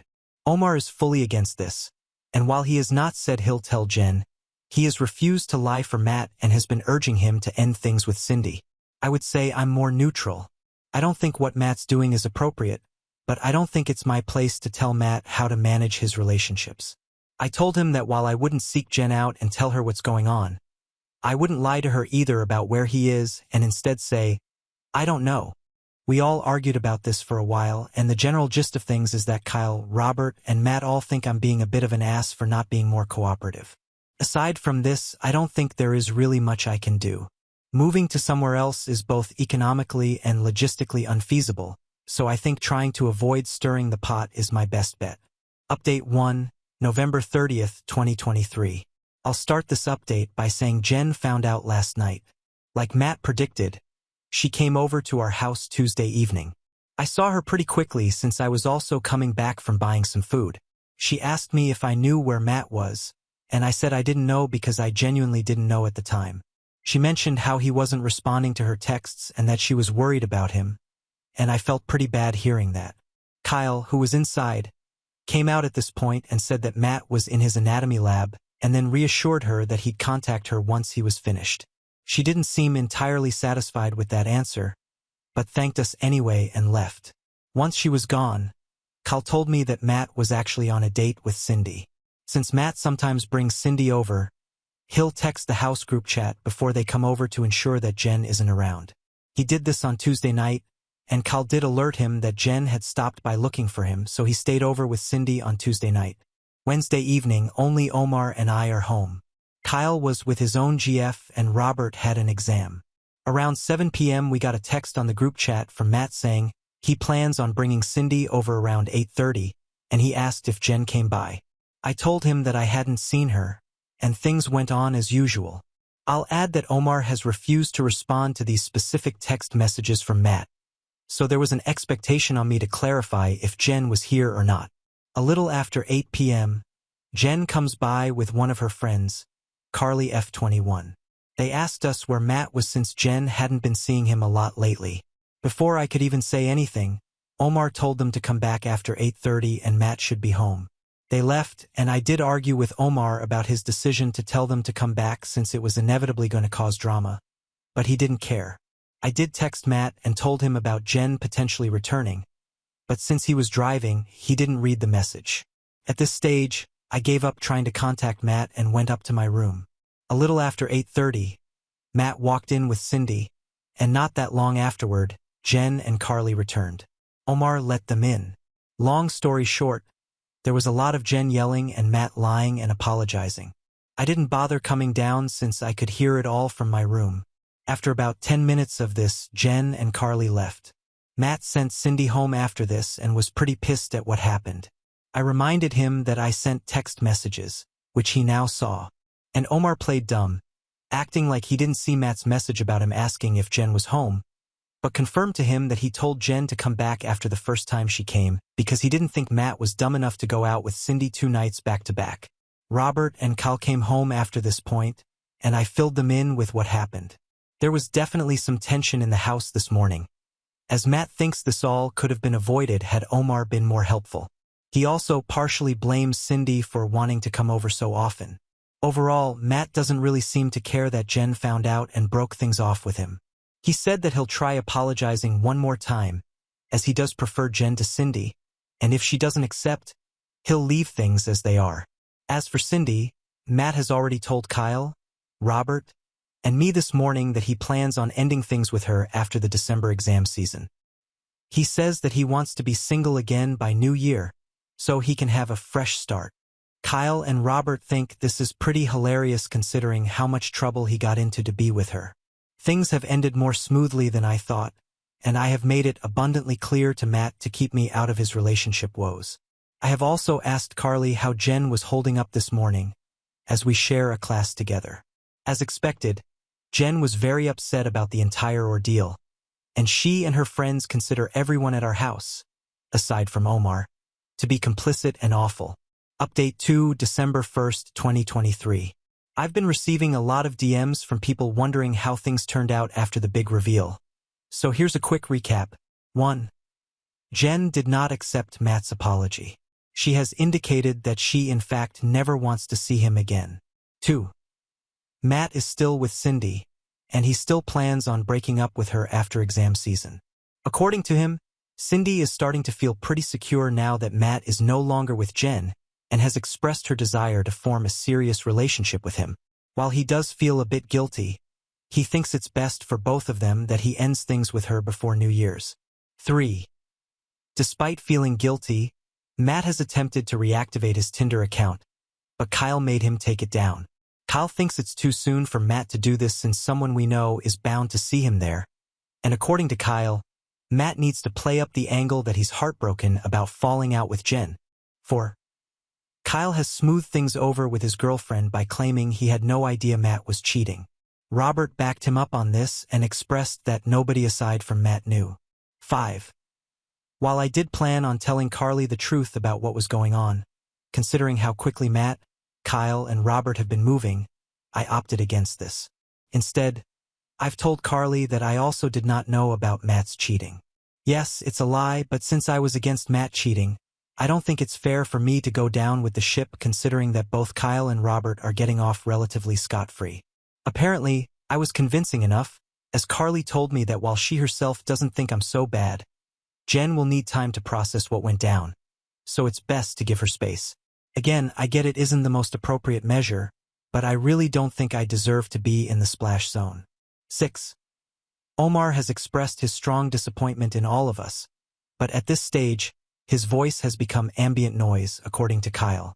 Since I'm fortunately visiting my parents this weekend, I get to be away from the drama and hopefully any potential fallout.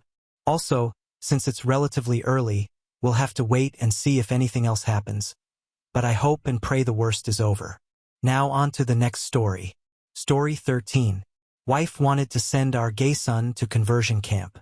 When I refused and threatened for divorce, she hit him, gave him a black eye, and broke my rib. Now she's facing crime charges. So this is a pretty heavy situation, and I'm really confused and disgusted, NGL, because I never thought my wife was like this. My wife, 44F, and I, 45M, have been married for 14 years.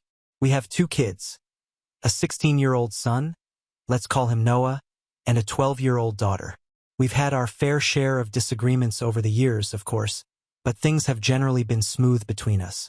Now for the context. Noah came out as gay about a year ago. It was a surprise, And as hard as it was to accept, I love my kids more than anything and just want their happiness. My wife visibly didn't take it well, though. She was upset and seemed to go through a grieving period where she didn't really talk about it. I tried to support Noah in every way I could, telling him that I loved him no matter what. It set her on my wife, though.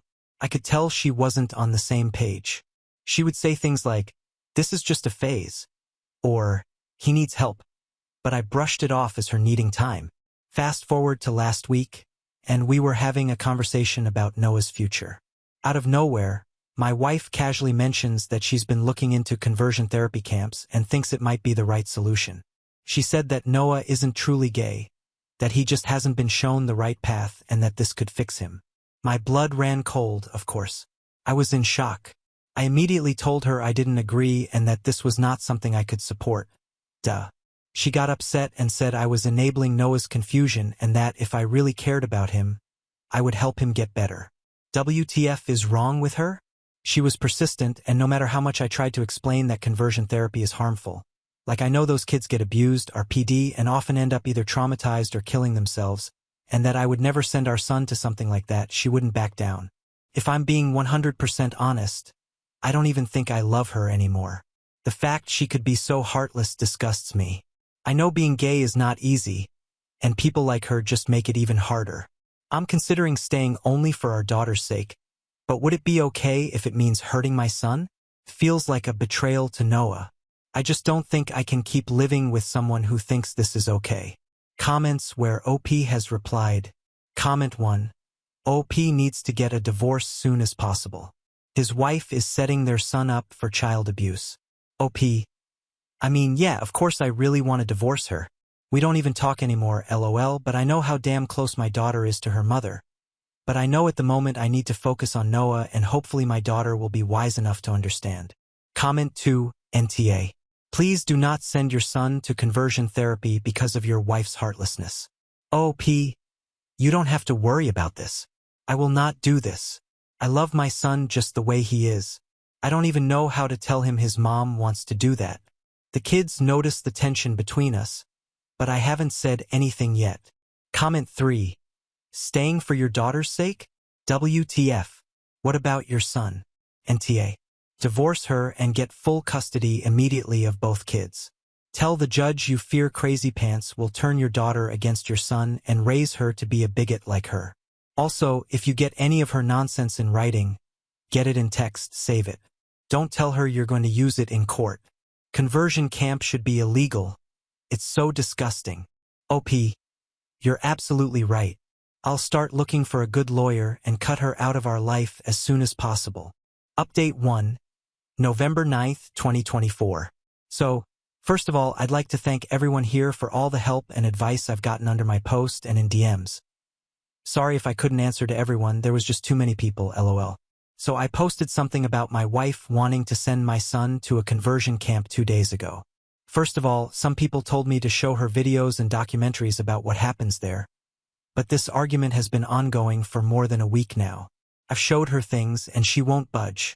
Really bad update if I can be honest. So let's get into it. All of you told me to try to get him out ASAP. Y'all were definitely right. So yesterday, I took the day off and went to see an attorney just to get some info about divorce, etc. But after what happened, I'm 100% sure I want a divorce ASAP. Yesterday, I went to pick Noah at his school, and as many of you suggested, we had a long discussion. I basically told him his mom and I may be getting a divorce because she wants to send him to a conversion camp, but I can't accept that. I've talked with her many times, and I told him I'll probably go through with it. He looked really hurt. My heart broke all over again, but was very understanding and thanked me for standing up for him. I pulled him into a tight hug and told him I'll always love him no matter what, and that nothing's his fault. At that moment, he started crying because he was so glad at least I was on his side. And I'm very pissed, so sorry if I don't make sense, but apparently his mom had been pressuring him for months. She planned dates with girls to try and fix him, and he had to lie by saying he was going at a friend's instead. She was saying he needs help, and as much as she loves him, he needs to get his condition cured, etc. I feel so bad because I've been so oblivious to all that and I failed to protect him for all that time. How do you make your 16-year-old son go through that? So when we got home yesterday, I can't lie, I was furious and confronted her right there and then. At first, she was trying to explain she was doing it for him, but her speech quickly turned to slurs, and it was clear she was just ashamed of having a gay son. In the end, I told her I went to see an attorney and that learning all that just confirmed that I want a divorce. She got really angry, calling me a delusional disgrace. We argued a lot, and at some point Noah tried to separate us, but my wife punched him multiple times. She was saying disgusting things like he is a dirty fag, and that it's all his fault we're getting divorced because his filth corrupted me. My daughter, who was probably in her room, came to see what all that commotion was about and was rightfully horrified and quickly called 911 when I told her to. Long story short, the cops got there and took her away. She was very reluctant to go because she was not in the wrong and they needed to let her go. I explained everything to my daughter, and she doesn't want anything to do with her mom anymore. I'm in the hospital because my STB ex-wife broke my rib while I was restraining her. I should have probably went as soon as the cops took her, but my son was crying with a black eye and split lip. They are checking for any concussion, and obviously the only thing I cared about was to comfort him because I can't even imagine what it can feel like being beaten by your mom for being gay. I'm planning to file for full custody, of course, and my kids don't want to see her ever again anyway. Given all the charges she's facing, I hope she won't stand a chance against me. I just sent a mail to my attorney and I hope the procedures will be fast. I've also thought of getting CPS involved, but I'm not sure they will really help. I cannot understand how you can grow so resentful of your own kid because of something they can't control. Even I had pretty strong opinions about it, but as a father, it is my role to unconditionally love my kids, and so I learned about the topic and changed my way of seeing the world for him. It took some time grasping it, but I never doubted 1 second the love I have for my child. I thought it was the same for my wife, visibly not. Update 2. November 25th, 2024.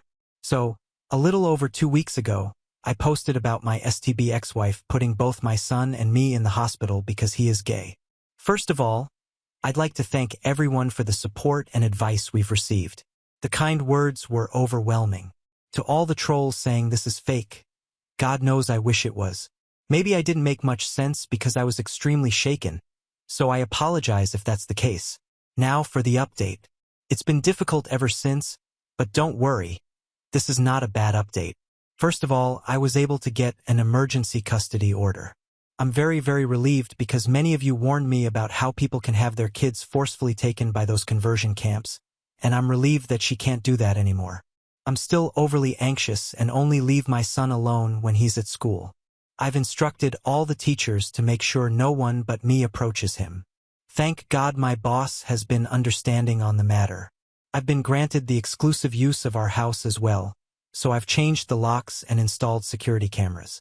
Many friends and family members, from my side of course, have been visiting often to give us both emotional support and safety. Many of you also advised me to document every injury that my son and I sustained. Fortunately, my son didn't suffer a concussion, so I took plenty of pictures and gave them to my lawyer, and she has also taken my son's and my daughter's testimony. Given all the charges my wife is facing, child abuse, both physically and emotionally, neglect, endangerment, assault and battery, hate crime, and domestic violence. Yeah, it doesn't look very good for her. Our lawyer is confident that I will 100% be granted full custody. She also said that it's likely her attorney will recommend that she gives up her parental rights given the overwhelming evidence against her. Also, it's very likely that my son and I, possibly even my daughter if she asks for it, will be granted a restraining order against her. My lawyer has told me CPS involvement will only strengthen my case as they are thoroughly investigating everything. While we're still waiting to get the court date, I am feeling highly confident and relieved for the first time since all that happened. I've gathered tons of overwhelming evidence against the toxin, thanks to that person who came up with that name. I'll keep everyone updated, and thank you again for all the advice and support my kids and I have received. I honestly don't know how I could have gotten through this without all of you. You'll just saved a family. Be proud. Now on to the next story. Story 14. Wanted to keep my last name, so my fiancé offered to take mine instead. His parents exploded, called us unbiblical, threatened to cut him off and tried to stop our wedding. My fiancé, M21, Alex, and I, F22, have been together 6 years, getting married this year. I never cared much about my last name, but after some recent family events, realized I want to keep mine. Alex doesn't mind and chose to change his last name so we'd match. Upon finding out, Alex's parents Lisa and Luke yelled at him. Lisa cussed him out, so my parents let him stay with us for the last week of winter break. We were home on break from college and live a few miles apart. Lisa and Luke say Alex is destroying and disgracing his family, publicly humiliating them, and say I'm stripping him of his manhood. They told us we're unbiblical and that women should submit to men. It's political, too. They said the queer community is the reason we're susceptible to this, transgender people are to blame, and America is in its downfall. This is just another sign. Alex has gotten plenty of texts from Lisa calling him hateful, cruel, and cold, asking how he can let her suffer. The meetings Alex had with his parents went poorly. They told him they wanted to see him and not talk about the name, but then did. One meeting involved both sets of parents. Lisa and Luke talked 90% of the time before getting up and leaving. Their mood left Alex and said even if we go with his name, they'd resent us and my family for supporting us. Lisa threatened to cut Alex off and says he won't get another penny they had planned to contribute to our wedding, stating there were no strings attached, and they fund his college apartment. Lisa said this is the worst thing to happen to her since losing her first baby and that it's worse than if Alex had gotten me pregnant, killed someone drunk driving, or was gay. She's telling Alex that his grandparents will have to move to assisted living from heartbreak, and Luke keeps telling Alex his choice is hurting people. Their main reason seems to be that it is tradition and that they want the last name carried on. It's not an uncommon last name. I also learned that Lisa borderline tried to talk Alex out of proposing. Alex asked me to marry him anyway, and Lisa called my mom in the midst of the engagement excitement to share her disapproval. They said that they get a say until Alex is married, and that's when they'll leave us be. Lisa and Luke keep texting Alex and my parents, but I have never gotten anything. They openly dislike me now, bad-mouthing me whether I'm there or not. I've decided my relationship with Lisa and Luke is over. It was rocky before, as they tried to push their religion onto me numerous times. Alex is deciding how much more he can give. He hasn't taken a harsh tone or spoken rudely to his parents, but is tired now. His parents say if Alex won't move back home, their financial support ends. They say the family won't come to the wedding, and one of his siblings actually has left the wedding party. Obviously, I have decided to stay mostly away from Lisa and Luke now, but they are Alex's family. With the wedding still coming up, we're unsure how to move forward. Edit to add. Lisa and Luke's financial support is not necessary, and the wedding will proceed with or without it. Just thought it relevant to point out that the money that was offered, no strings attached, clearly does have strings. We know we are young and are still getting married after spending 6 years together. Postponing the wedding isn't something we're willing to do. Update. July 7th, 2024. Alex and I got married last month and everything was absolutely beautiful. Since my original post, after more months of emotional and verbal abuse, Alex made the difficult decision that his parents were no longer welcome at our wedding. He explained that he couldn't trust them to respect his boundaries, respect us at all, or respect what the event was about. As expected, they freaked out, asking if he was trapped and needed help, saying everything had become about me, OP, and telling him he'd been isolated from everyone he loves. We're not sure what story they told Alex's extended family. Alex reached out to everyone to explain what had been going on, but every response he received was more disgust toward his name choice, refusal of wedding invitations, and saying he needed to apologize/grovel and fix the family. Most of Lisa's family were the ones talking the most about how dishonorable he was being and how he was breaking apart the family. Interesting, seeing none of them share Lisa and Luke's last name. Luke's family does. Luckily, only one invitation was returned with nasty notes inside, but the rest of the digital responses took Lisa and Luke's side, berated Alex for doing this near the anniversary of the death of Lisa's first child, and called him cruel and hateful. For context, Lisa's first child passed away a few days after birth over 25 years ago, Alex says there has never been any remembrance that he knows of, and they do nothing on the anniversary. He doesn't even know the date of the anniversary. Lisa and Luke explained what happened once when he was young and never mentioned anything again. We're unsure why it's all coming back up now after presenting his generally unimportant his whole life. Apparently, this drama being 4 months from the anniversary was disrespectful. His sister Alice also went off the rails after checking in to see how Alex was doing. Alice got angry that he wanted to discuss things over text instead of on the phone. It became obvious that she wanted him on the phone to berate him because she ranted about how he was steamrolling their parents and wasn't really an adult because he wasn't married yet. She said she had encouraged Lisa and Luke to cut him off long ago and that I, OP, wasn't acting like family since I stopped letting her follow my Instagram account. This was after she dropped out as a bridesmaid and made it clear she didn't support our marriage. I decided not everyone gets full access to my life. As his only sibling, it was devastating for Alex to watch Alice spiral into fully taking their parents' side after initially leading him to believe she had his back and being supportive. After saying not to expect her and Alex's bill at the wedding, there's been no further contact since. Alice refuses to speak to him unless he'll talk on the phone. At this point, he won't do any phone calls as we'd rather have record of everything that goes down. Many people tried to talk to Lisa and Luke, my own parents, mutual friends, etc., to encourage them to choose the relationship and explain the damage they were causing wasn't worth the loss they'd endure. It seemed to have no effect. Alex was quick to become no longer financially dependent on his parents. We've changed his phone plan, reclaimed all his bills from Lisa and Luke, fully moved him out and finished college. We're not sure if they attended graduation. They texted Alex the day before to say they'd be there, but then turned off their location services. Graduation day was stressful and nerve-wracking with Alex not knowing if they'd make a scene or corner him. He left as soon as he walked across the stage and made it to his car with no interactions since then. As most people suggested, we've been nearly no contact with Lisa and Luke. We spent the first 6 weeks of summer finishing wedding details, and our day last month was gorgeous. Alex received no communication between graduation and the wedding and has no plans to continue their relationship without an apology. Lisa and Luke did not show up to the wedding or say anything day of.